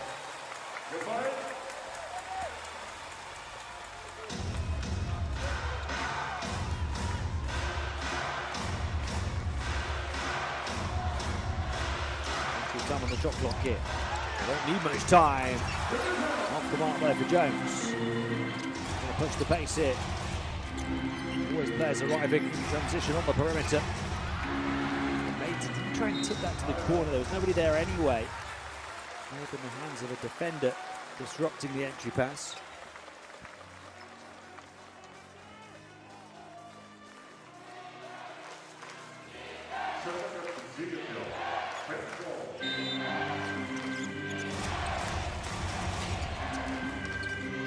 Both teams were red hot in the first, the scoring slowed in the second, it's slowing even more here in the third. Jones, foul comes before the basket from Parker. The foul limit inside of 4 minutes of the second half. Sanan NeoPhoenix. This puts Satoshi Ono's team in a problematic position. Second foul now by Nemoto. 52-year-old who's been a spark plug off the bench.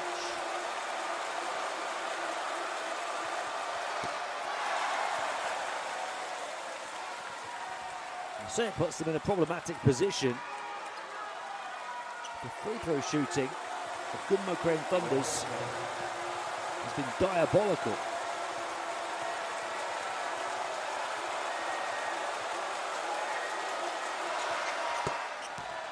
Jones gets the second. Just the double figures, that puts them 5 of 12 at the foul line for the game. 60% from the field and 60% from the perimeter. Under 50 at the foul line.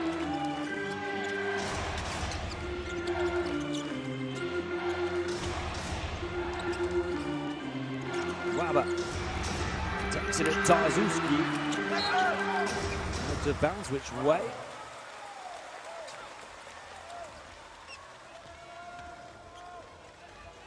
You look at that free throw shooting and you feel like Gunma Crane Thunders really should be ahead. Now they have the foul count on their side as well.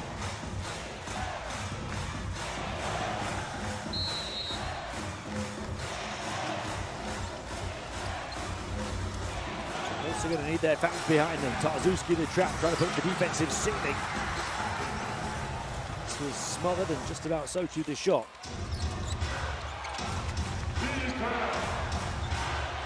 Fuji wrapped it for 13 first half points. Here he goes again on the dribble. Impossible shot. Gets it back. Now he gets a look at the basket. Off right, only his second miss on the outside. Lots of positive signs here. But they're not taking their chances so far, Thunders.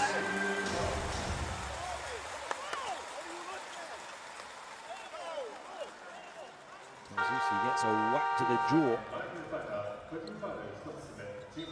Point to the elbow, perhaps. I'm not sure I fully saw it on that replay. The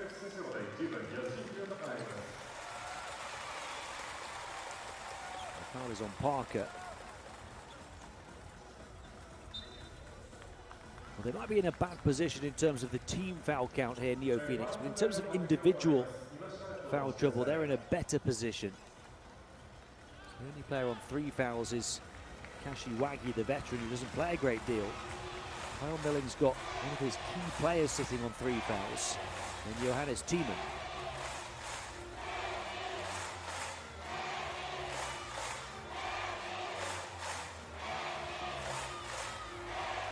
Well, there is a whack. There's a whack of the elbow. The draw of Tazuki.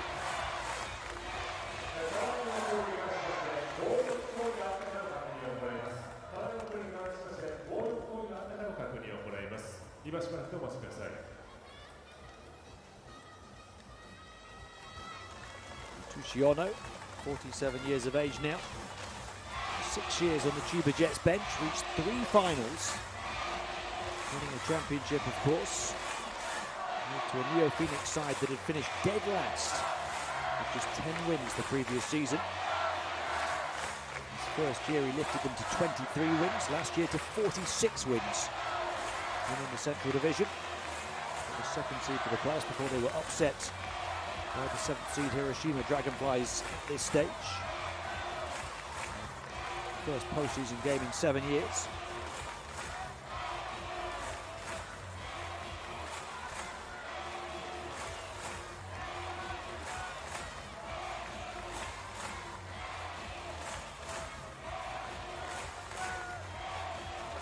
See what the call is here.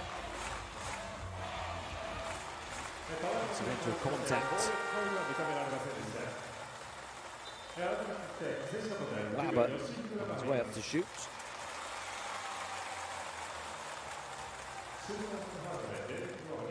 Nothing malicious. Trip to the line for him with the foul on the defense.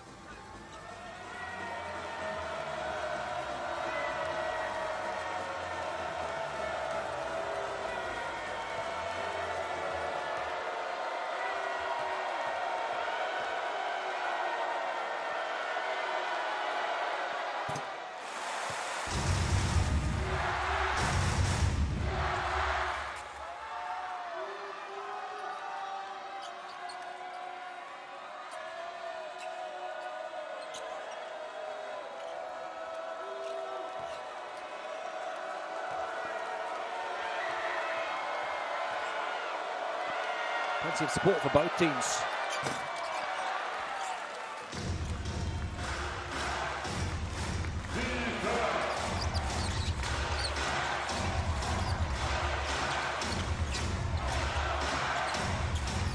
Chimura, a really positive 2 minutes in the first half, and picks up 2 fouls.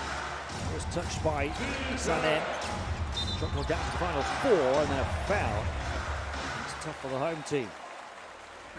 Really tough. They force the ball all the way back to near the opposite basket with 5 on the shot clock, and then they commit a foul at the limit and send Thunders to the line.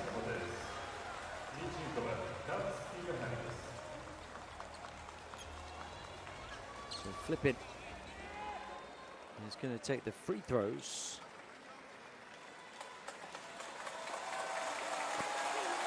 See the 3 fouls at the top right to give a picture on Thiemann. That's their biggest problem.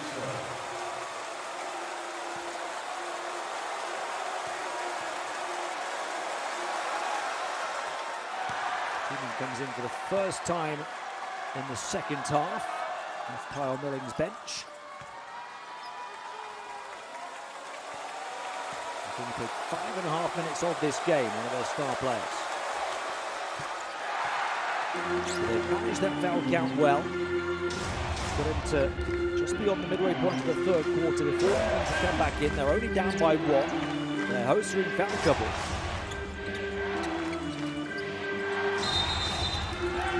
And the entry pass, it's on the offense. Let's have a look, the wrestling between Tiemann and Mayton. And it is indeed on the home team. An offensive foul and turnover. Mayton going up against Tiemann on those 3 fouls, hoping to put a 4th on him, instead picks up his own 3rd. So how quickly the tables can turn in this sport as one of the key players for Sana NeoPhoenix picks up a 3rd foul.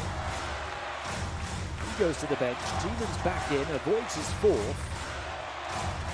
And his team, off the back of a very rare NeoPhoenix turnover, have a chance to take the lead.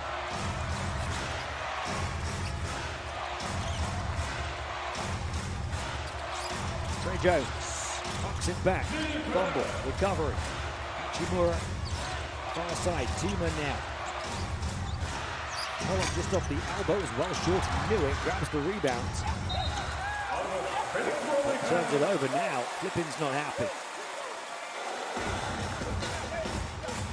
Analysing his coach as to whether this could be a challenge here. Ball is out of bounds on the baseline, let's have a look.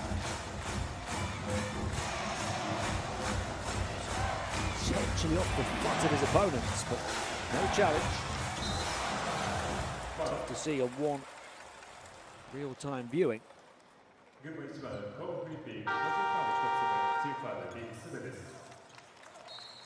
Just going back to the turnover count. Sana NeoPhoenix had 2 turnovers at half-time. They've had 3 in the first 6 minutes of the second half, so more turnovers already here in the second half than the whole of the first half. In contrast, the Thunders had 6 turnovers in the first half. They've had just 1 so far here in the third. It's a key change to the narrative in their favour.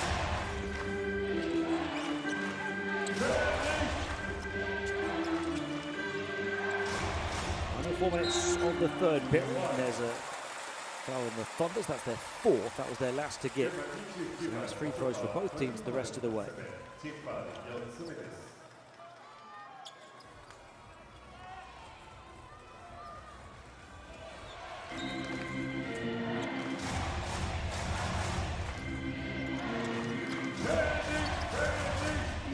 the handoff, go the other way. Here's Wabba right down the lane. Determined to ride some turbulence towards the rim. 14 for Nwaba. Closing in on his league 8th best season average. Trey Jones. He passes on. Tiemann puts it in. Johannes Tiemann, who's been sat for a long time, gets the score. 8 points in 6.5 minutes of action for him now. A 1-point game again. 3.5 to play in the third. 3-point shot, Sasaki, the sniper. He is in the zone in game 1. 10 points, 5 rebounds, 7 assists, 0 turnovers for Sasaki and a block shot.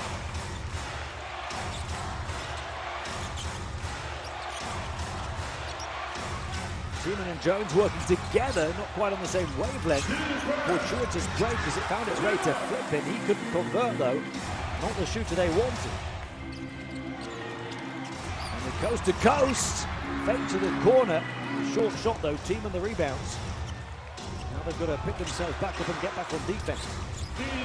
Jones looking behind the frame of Tiemann. This time takes the shot himself. He's adamant he was fouled, Trey Jones. Be careful not to get a technical. Bulldozing his way towards the basket, but missing was Nwaba. This feels like it's going to be a fight to the finish.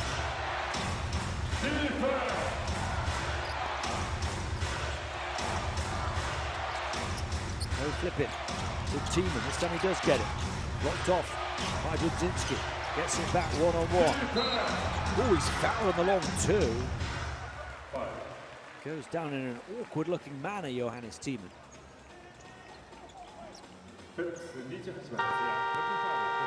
Dudzinski had a bit of foul trouble early on. It's going to be his third. So the home team now have Nathan, Dudzinski and Kashiwagi on three. Johannes Thiemann remains the only player on three for Thunders. He's making an impact back on the floor again. A chance to hit 10 points personal in just over 8 minutes of action in the game.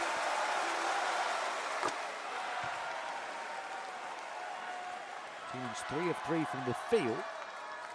There's only 2 of 4 at the foul line before that one.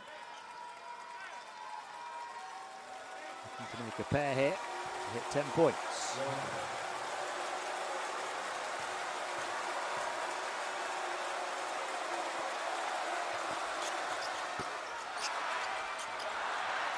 He sticks on 9, but they get the offensive rebound. Team with the handoff. Shot clock down to 6 here. Fuji, who's on fire first half. Team with the footwork, moving away from the basket. A 2-point lead for NeoPhoenix at halftime. A 3-point lead now, with a single-digit margin throughout the entirety of the game.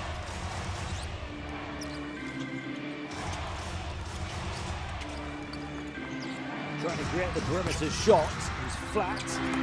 Brings out for Yoshi. Picked back though by Nwaba. Up against Thiemann. Dudzinski knocking it down from distance. David Dudzinski from a couple of feet back beyond the arc. Dudzinski playing on the 3 fouls, hitting a huge shot. And then a whistle.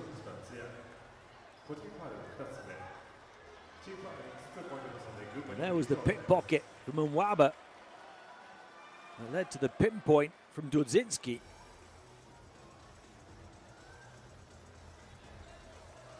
Another 3-point shot. And then the foul right off the back of the inbound. Second one, Tsuya.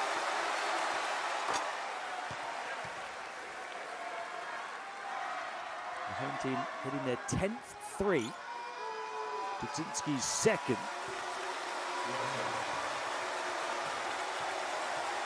Just waiting, in fact, to see if the stats have updated. I think that's their 11th 3. It is. So 11 threes on 26 attempts for the home team. 42% three-point shooting. He has 17 points for the away team.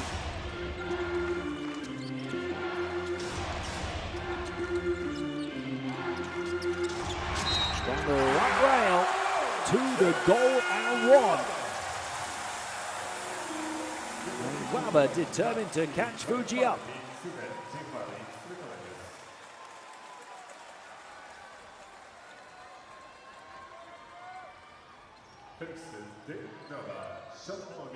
Fuji's 17 points have come in 17 minutes for the Thunders.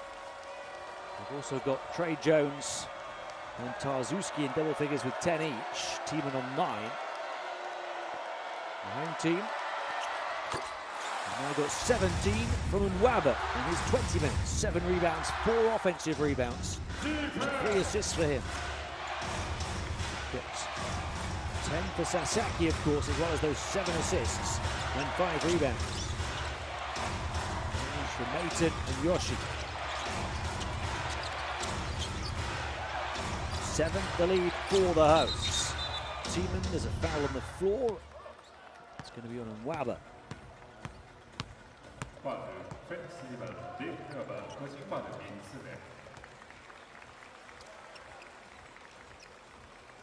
So 3rd on Nwaba. Both teams have been at the foul limit for this period for a while now.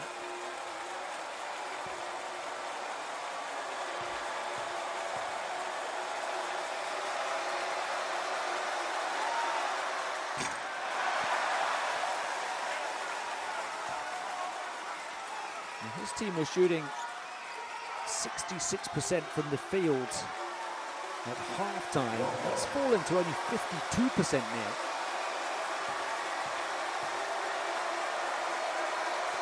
The offense has fallen off a cliff in the third quarter, despite the fact they made a very positive start to it. Tiemann eventually hits double figures. Taking a while to do it from the foul line.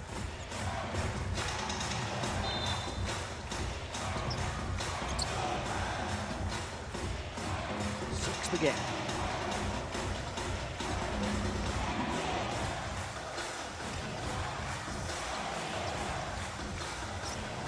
Second differential between shot clock and game clock. End of the third.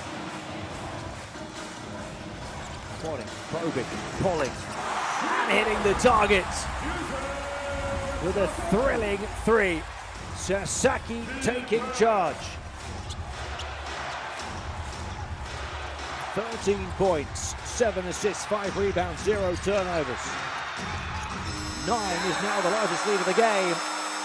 And they will take that lead into the final 10 minutes. It has been a battle to try and pull away, but they do so with a 20-13 third quarter. And Sun and NeoPhoenix take a 68-59 lead into the fourth period.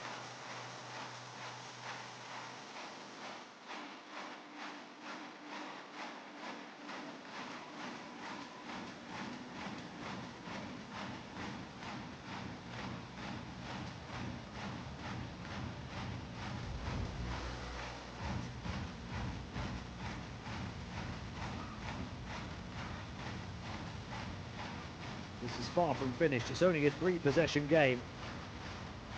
But it gives them a tremendous opportunity to try and seal game one.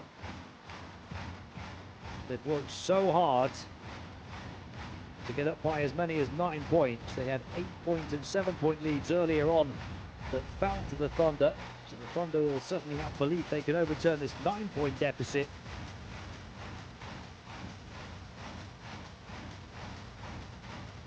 Different things in different periods. What next in the fourth? Unexpected all guns blazing offense of both teams in the first. Increasing physicality and defense in the second, and even more so in the third. The tactical battle of managing fouls in that third quarter.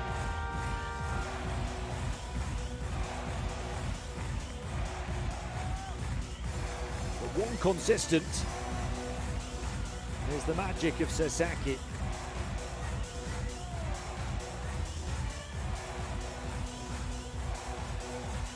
As well as that stat line, that ultra-efficient stat line, he's got the best plus-minus of all players in the game. I mentioned that at half-time. Johannes Tiemann key in improving the plus-minus position of the Thunders, but his playing time limited to 10 minutes, 10 points in those 10 minutes.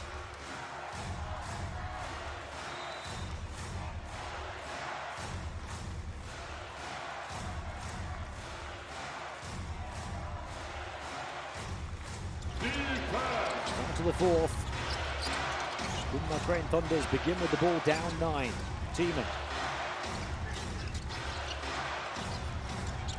Tsuji really got his threes. Tsuji, Tiemann gets the trap. Could he find any space? Tsuji has to throw it up. Did well to hit the rim. The touch pass for a huge triple. Trey Jones with the tray off the tip. Off the impossible throw to the rim from Tsuji. Just a 2-possession game, just like that. Defensive stop and a score, and it really does swing the pendulum back the Thunder's way. And they get it. A bone bunny by the basket. The layup had to go. Jones behind the back. Nervy chance of defense from the home fans. Tiemann puts it on the floor, attacks final few seconds, turns it over. It's not his game to be putting it on the floor from the perimeter.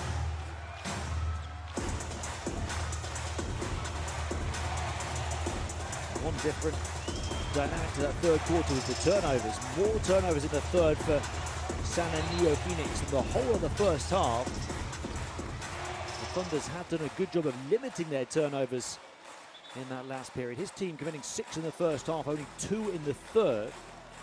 And it looks like they've committed one right at the start of the fourth here, although he feels differently.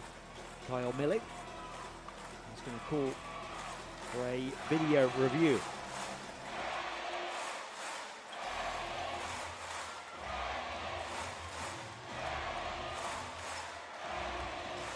Certainly out of the leg of team.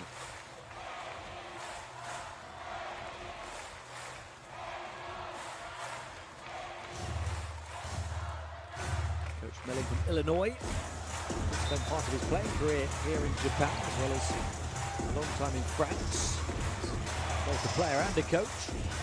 Returned to Japan in 2020 as a coach for a year in Yokohama and then 3 years at Hiroshima. Of course, he left a hero, winning the championship last season as the 7th seed.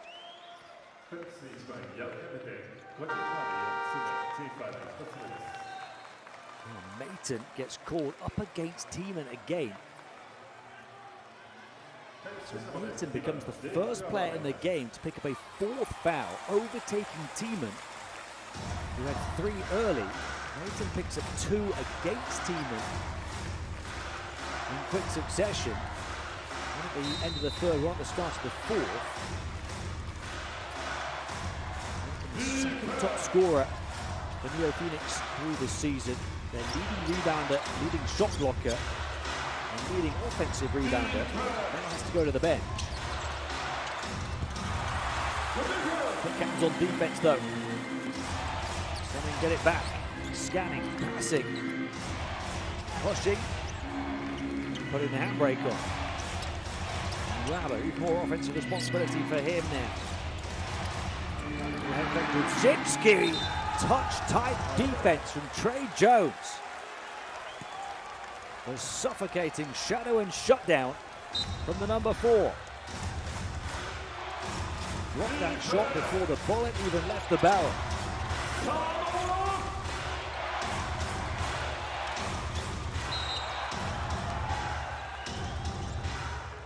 It's a second foul on the home team, I think.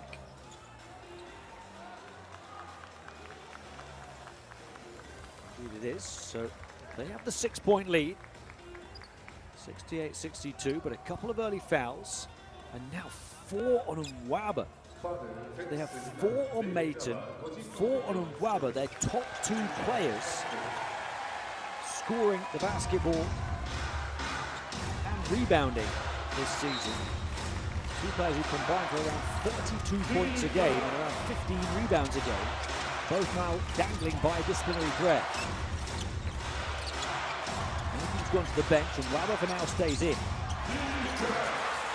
Turnover though, Rudzinski getting in front of Tiemann, who's the primary target for the pass. Ora. Nwaba on those 4 fouls, up against Jones. So to Ora. He gets fouled, that's the first foul on the away team here in the 4th. Michael Parker. Parker, the 43-year-old who's already played over 20 minutes. Hit his only shot so far. He's grabbed a game-high 8 rebounds. With a steal and a block. Veteran and leader. He's happy to do all of the dirty work for his team. Nwaba versus Tiemann. Wants to put that 4th foul on him. If he can put the ball in the bucket as well, that would have been a bonus, but he gets neither. And quickly down the floor, Fuji. Wells back towards centre court. From there, he'll direct traffic. Working with Jones, pull up long range 2. Defense lost it, but he misses. Fuji's got a joint game high 17 points. His third 2-point attempt of the game, picked off Parker. He'll wait for the cavalry to arrive, and he gets the alley-oop assist, the 43-year-old. teammate Jones going glass to put it in, but the perfect pass nonetheless for Parker.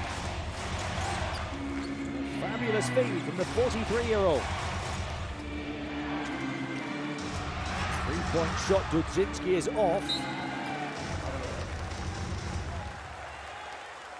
And from 9 ahead at the start of the period, the NeoPhoenix lead could be cut to just one shot here.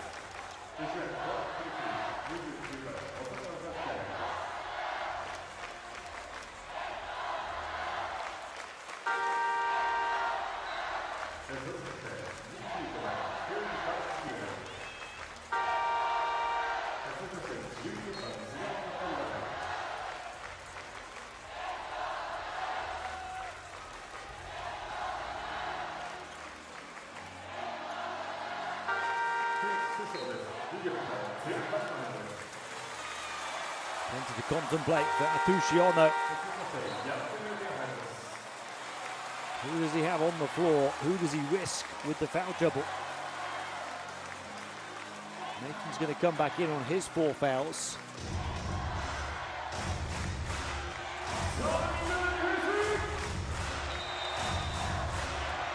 He's having to manage the minutes of his 2 biggest frontline stars, Milton and Wabber.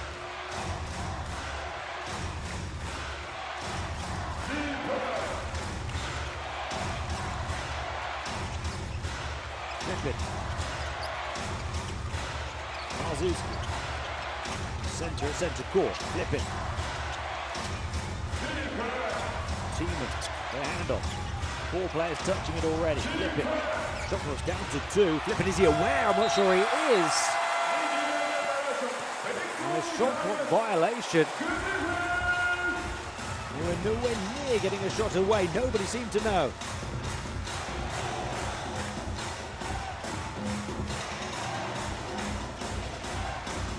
Teamman felt he had the opportunity to bounce the ball. It's going to hurt as a head coach. Rudzinski slipping it in. Leighton back at it. Kicks it back out. On the flyby, slip back in one-on-one. Inside-outside game. Outside shot not going down though.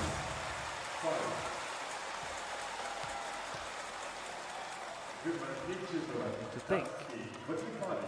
They got 28 points at the end of the first period. So 28-26. The scoring is getting slower and slower and slower. The shots getting less and less accurate. The fouls continuing to rack up. But right on cue, Suya, who I mentioned hadn't been at his usual level shooting the ball through the course of the game. Now he steps up. Kick out, low catch, pull-up, misses. Nathan the rebound.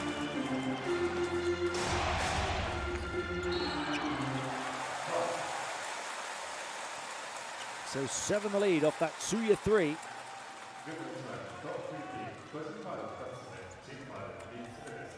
Suya, who's shooting over 40% for the season. Only made 1 field goal in the game before that one.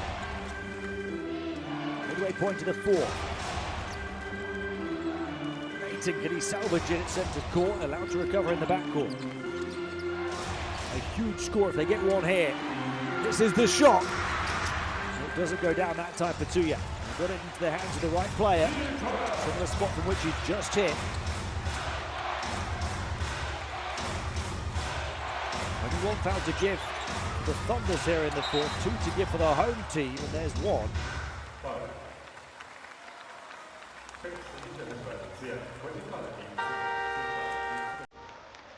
Suya checks out.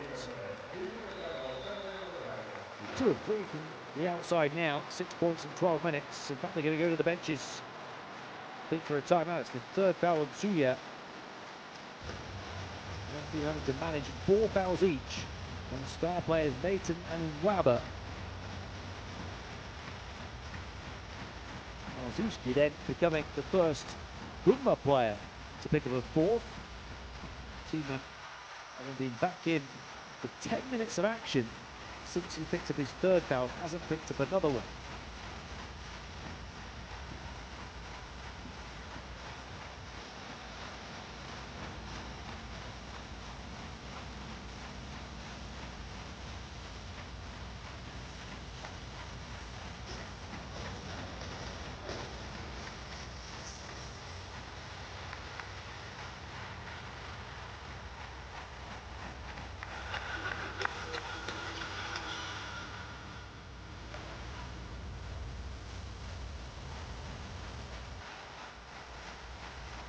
This is a best-of-3 quarter-final series in the B.LEAGUE Championship. Two teams who've never been further than this stage. In fact, Gunma Thunder's already further than they've ever been. They're playing their first ever playoff game here this evening. Sun and NeoPhoenix have fallen twice at this stage before, including last season, when they lost as the second-seeded team to a seventh seed. Once more this season, they're the second seed against the seventh seed. Determined to take game one before game two comes tomorrow.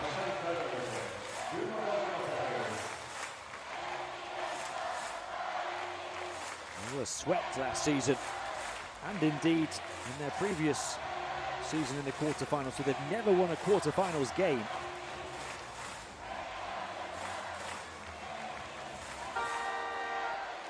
Whoever wins this one will taste victory in the postseason for the first ever time.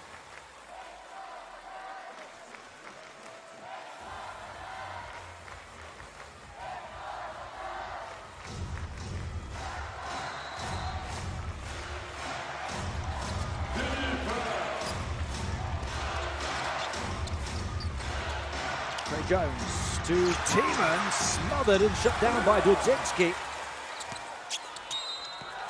Rather grabbed it, got fouled by Tiemann. That's his fourth. It's also the 14th foul on the Thunders. And the scale starting to tip towards Sanen. Great defense, Dudzinski. Initially up against Tiemann. Tiemann then called for the reach-in. After 10 minutes of action without a foul, he does finally pick up that fourth one. Now both teams have two key players each on 4 fouls. Dudzinski and Tiemann, the two bigs, the Gunma Thunders. Leighton and Gunma, two frontline stars for the hosts. So who's going to foul out first?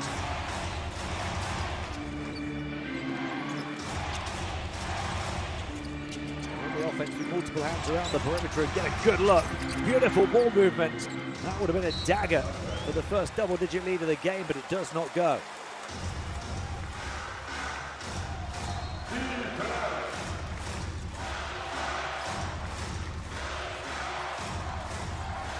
Tiemann stays in on the 4 fouls. Top of your picture, there's a look at the foul trouble for the players that are on court right now. Side shot, short, big rebound, Tiemann. That's why he's been left in. 10 points, 5 rebounds in 16 minutes of action for Johannes Tiemann.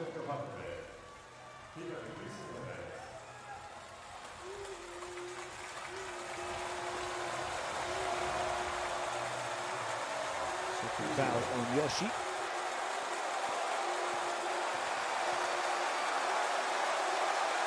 Fouls on the shot. Both teams now on 4 fouls for the fourth quarter, so any further fouls on either defense, the rest of the game will result in free throws.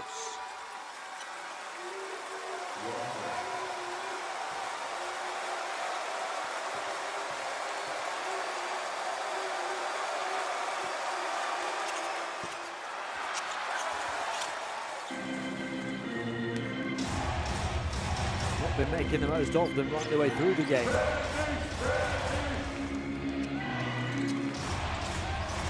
6 the lead for the hosts. Point shot, another good look, another miss. The best 3-point shooting team in the league, off target on numerous occasions now. But they'll keep on firing them. And that is a big one from Tsuya. His third three. 9 for him, 9 the lead for his team. If at first you don't succeed, keep on trying to throw down threes. Bang!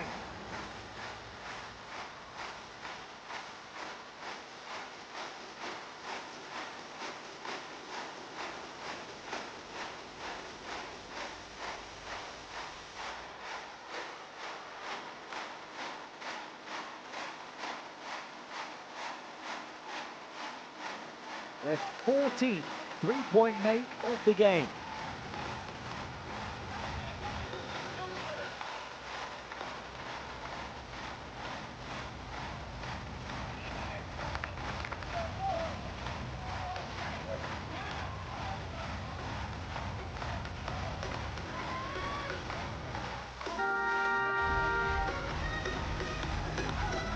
Ties the largest lead.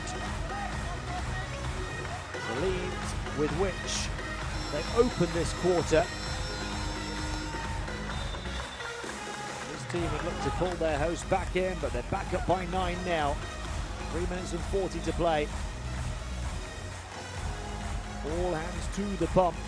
Tarzuski in on 4 fouls for Thunders. Needs must now. Marku, who's played nearly 23 minutes. Got 8 rebounds, got 2 steals and a block at the age of 43.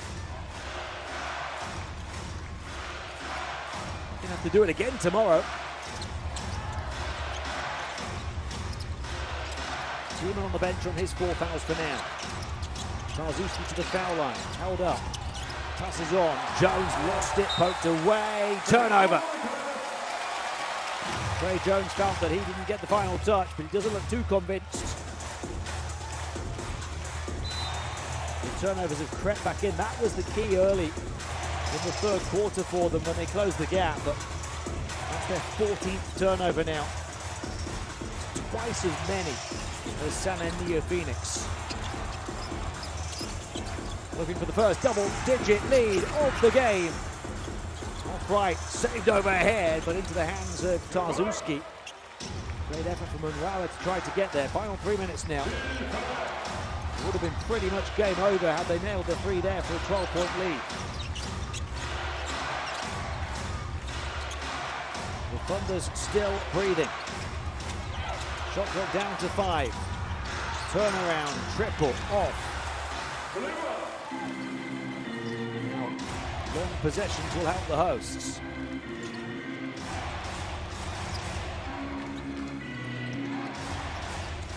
And Rabber in control of it. Will take precious seconds away from Gunma.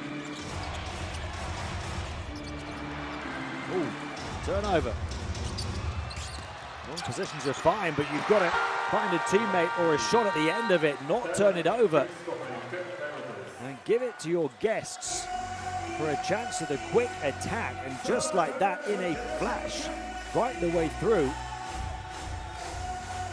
goes Yuma Fuji with the defense not set and makes it a 7-point game.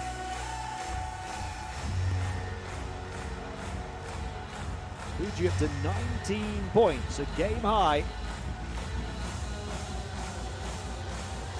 Tushi Ono needing to talk it through, calls the timeout.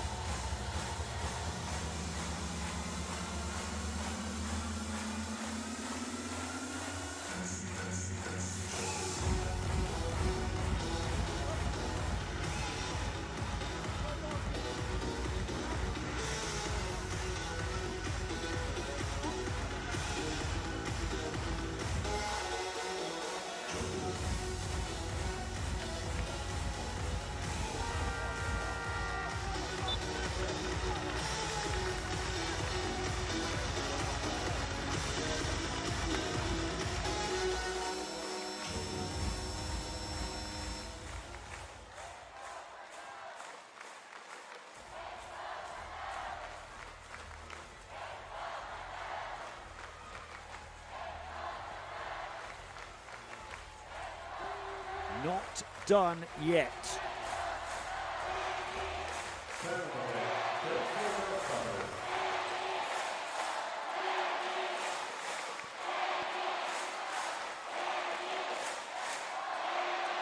They had multiple opportunities to make it a double-digit lead, a 4-possession lead.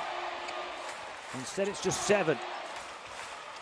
They trap as well, but finding a way out. Sasaki. They don't want to take the quick shot if they don't have to. Sasaki in to try and dictate the tempo, calm the jangling nerves, shake off defenders. 3-point shot, and to be their killer and closer. Stone cold, stunning Sasaki. 16 points, 8 assists, 6 rebounds, a block, 0 turnovers, and a superstar shot to take the lead to double figures for the first time in the game.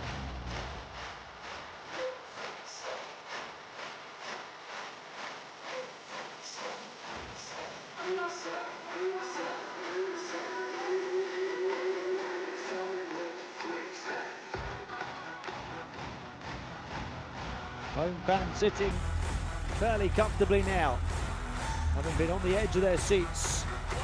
Nerves jangling moments earlier.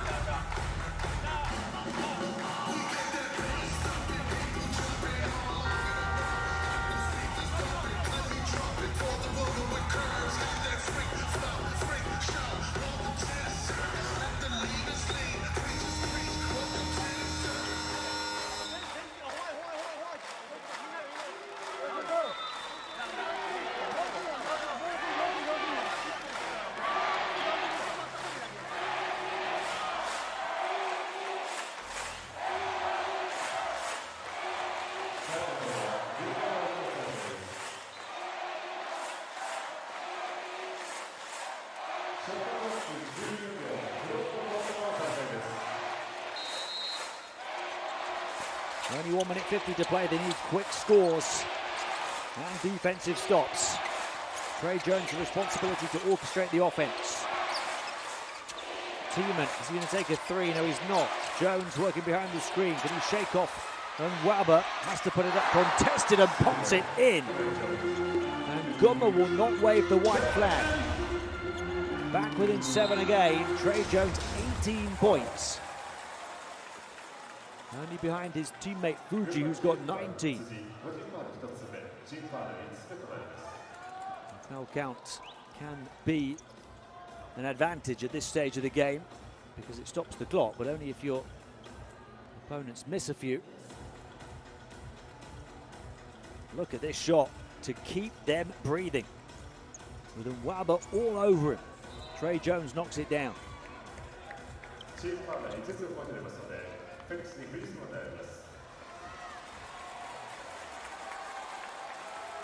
18 points, 7 rebounds, 3 assists, a steal and a block, but 4 turnovers for Tre Jones. He's been fouled 8 times.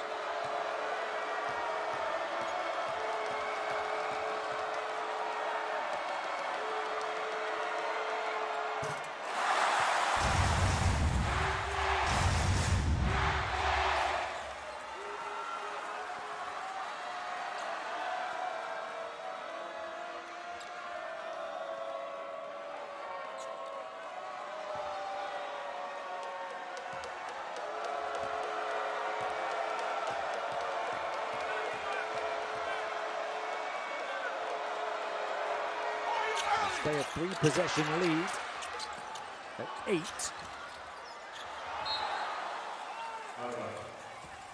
Wabber doing his best to try and poke it back off his opponent.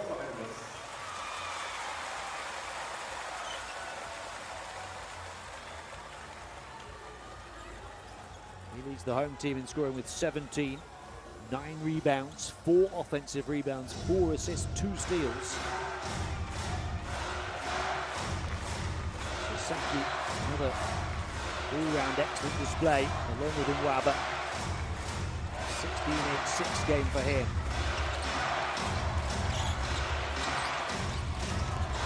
They're going to go down swinging if they are going down the Thunders.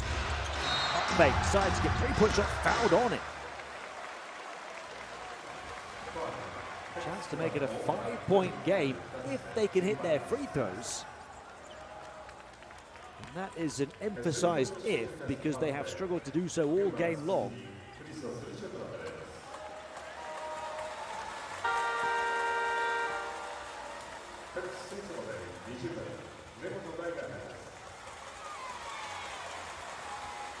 It is one of their very best shooters who toes the line, however.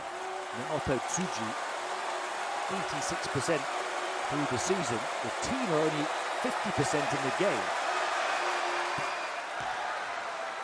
So they were 12 of 24 before that one.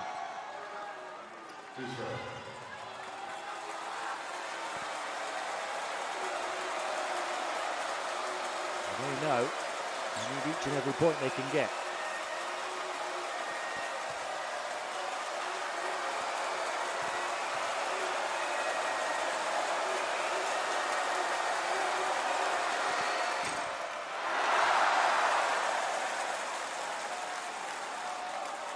Even their best, not quite at it at the stripe.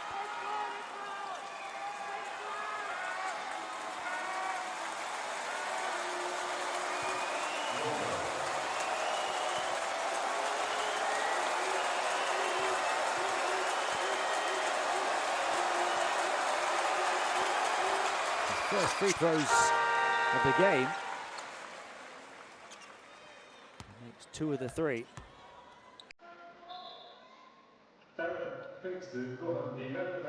Timeout with 76 seconds to play. Try and draw up the play. Makushi Ono. See them back up by 3 possessions. So at this stage, that would pretty much be that. They could get the score, especially if they do it for a full 24 seconds.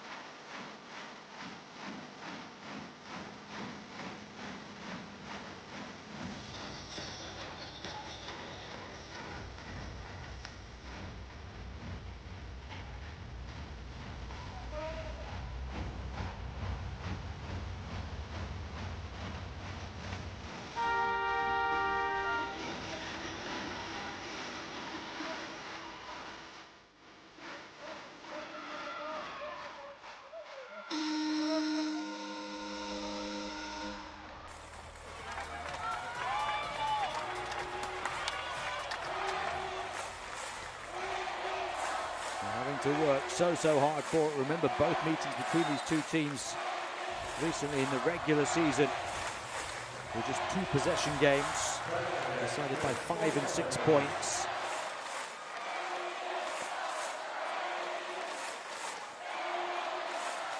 This team in need of something special to finish this one. They were down 9, down 10. In fact, not too long ago.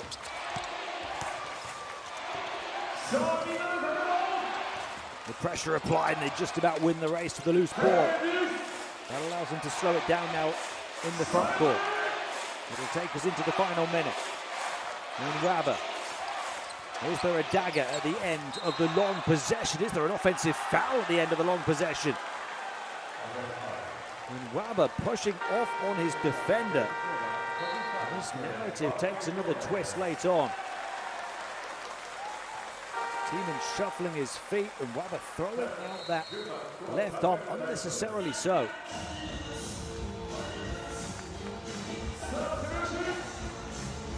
First to foul out, it's David and Wabber.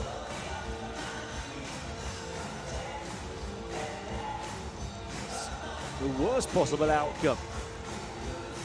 Get your star player fouled out, give the ball back to your guests who can hunt for a 3 perhaps to make it a 1 possession game. Maybe look for a quick 2 if they can get it.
This is the big possession. Off the back of the timeout, what's Carl Milling got up his sleeve? They're inbound in the front court with just a 14-second shot clock. As they're able to do after the timeout. Fuji, top scorer in the game. Has he got one more left in his locker? Passes on. Three-point shot is good! Trey Jones. The never say die dagger that makes it just a one-possession game with 45 to play. An incredible finish, the trap. And the foul on Jones, who does not believe it to be so. The surely not shot from Trey Jones, with nothing but net at the end of it. How are they still in this game?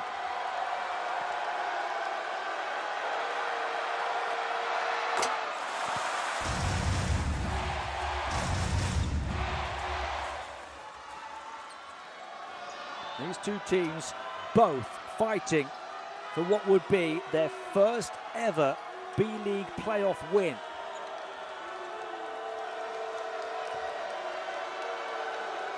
The Gunma Crane Thunders, it's their first ever playoff game at the top level.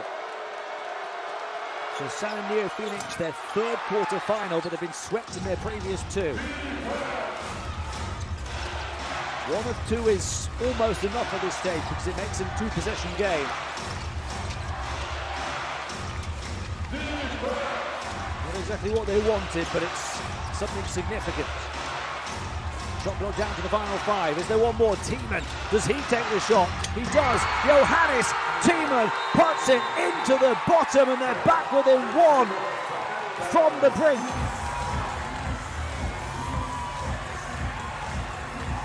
Talk about a phoenix rising. Instead, the Thunders risen from the dead.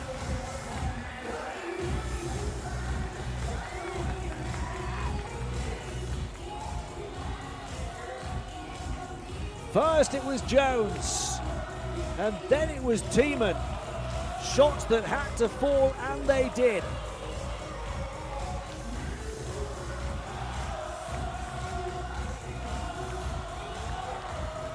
Tiemann on his first three-point attempt of the game.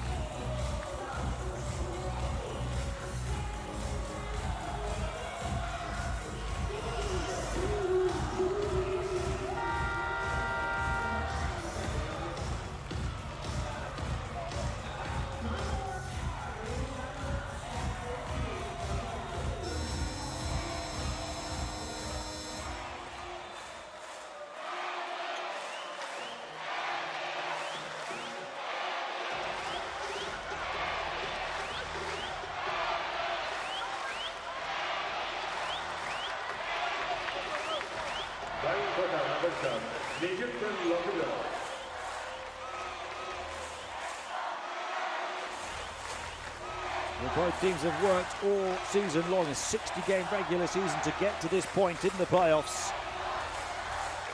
They are giving it everything they have got. Nerves for NeoPhoenix. Nerves shredded. Wind in the sails of the Thunders. Ball inbound, that's the first challenge. Foul. They didn't want to foul. Tiemann's going to foul out.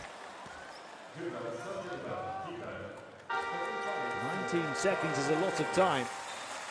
Johannes Tiemann, who just made the stay-alive shot. Been managing foul trouble since his first few minutes on court when he picked up a couple quickly.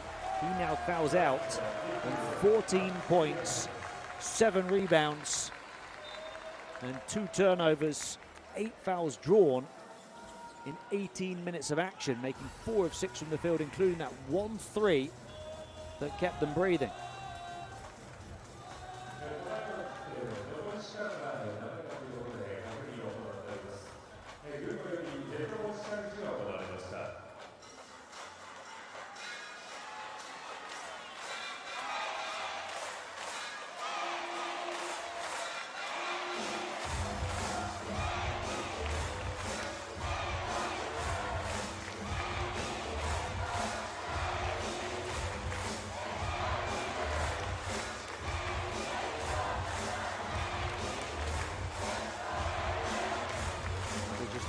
clock here.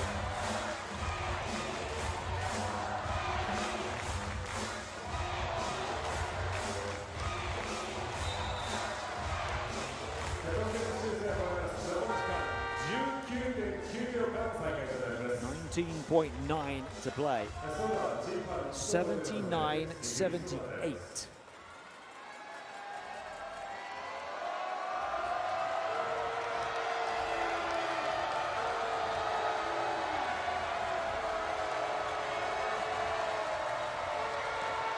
It was a 10-point lead with 1 minute and 50 seconds to play. It was 77-67 when Sasaki hit that pull-up three with 110 seconds to play.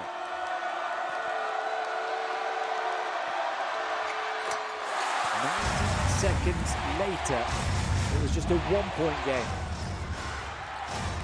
Well, it's 3, but it's still just 1 possession. They're not going to foul, they're going to play it here. Inside for the 2, don't foul. As Jones gets in, the 2 to get them back within 1. 23 for Jones. The shot clock turned off. He could have held it. They could have played for the 3 for the tie, but Jones wanted the quick 2 and then give them the opportunity to put NeoPhoenix back on the foul line and to put the pressure back on the home team rather than on the away team in terms of making a shot. They're hoping for a miss. That would mean they only have to get a 2 on their final possession rather than the 3.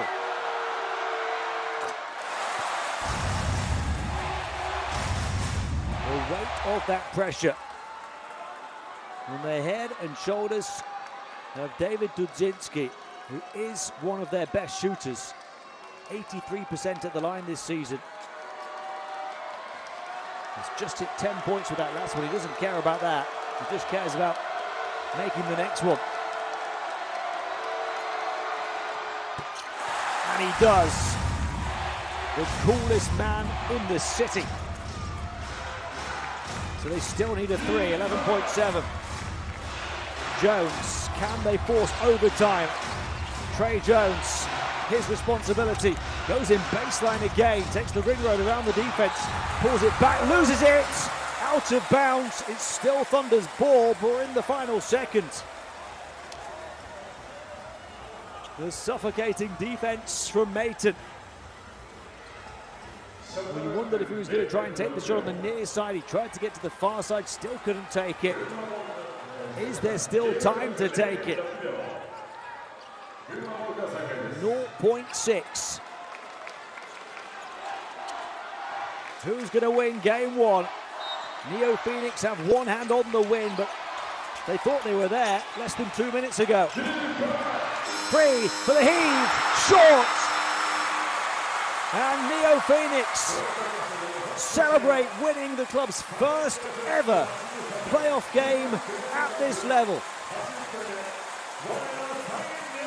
Atsushi Ono's team just about edged Kyle Melling's side, who made a comeback from 10 down in the final 2 minutes to create an opportunity to tie and force overtime at the finish. But great defense from Mayton helps get them over the line. They get there by the skin of their teeth, 83-80. Sanan NeoPhoenix take game 1 of this best-of-3 quarterfinal series, their first ever playoff win, having been swept in both of their previous quarterfinals. Tough to take for Gunma Crane Thunders fans who watch their team by the faintest of margins lose their first ever B.LEAGUE top-tier playoff game. On the losing side, 19 points for Yuma Fuji, including 4 threes. 14 points for Tiemann with 7 rebounds, but he fouled out in the end. 10 points for Tarzuski, who also struggled with foul trouble. 20 plus for Jones, 23.7 rebounds for Trey Jones in defeat. Sun and NeoPhoenix manage their own foul trouble, with Maton finishing on 4, and Wabba having fouled out late on, but they get there. And they get the win with 4 scorers in double figures, and Wabba 17 points, 9 rebounds, 4 offensive rebounds, 4 assists, 2 steals. The star stat line has 2. Yusei Sasaki, 16 points, 8 assists, 6 rebounds, a block and 0 turnovers.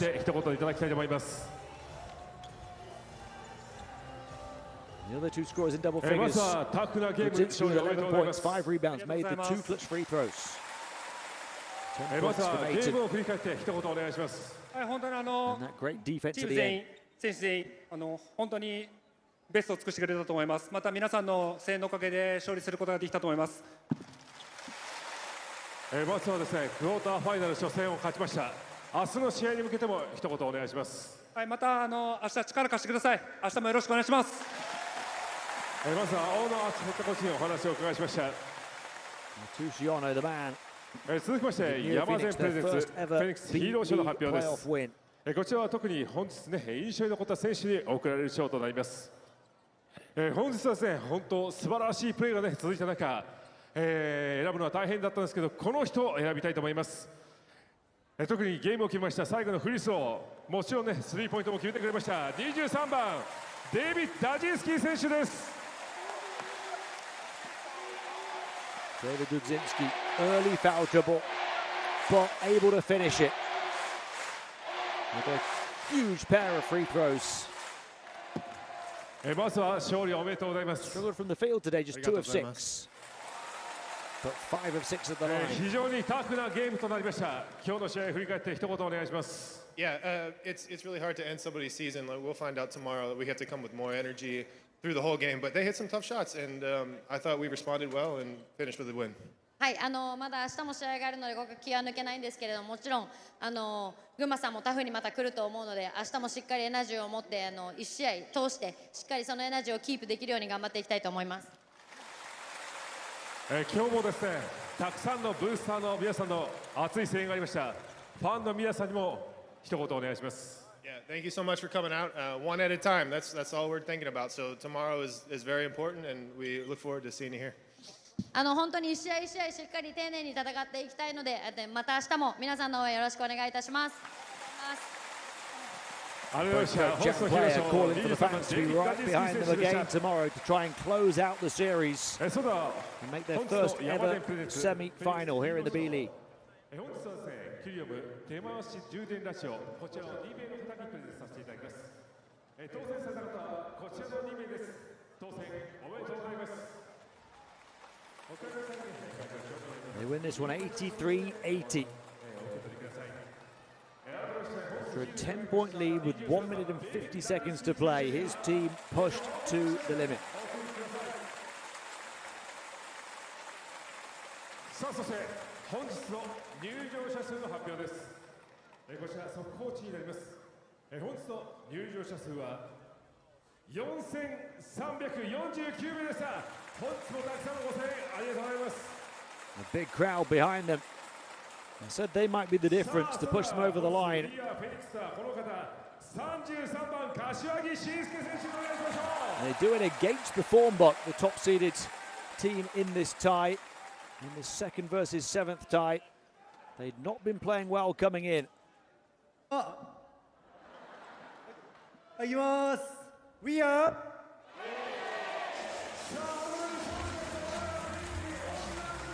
Suki Kashiwagi, the 40th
Gunma.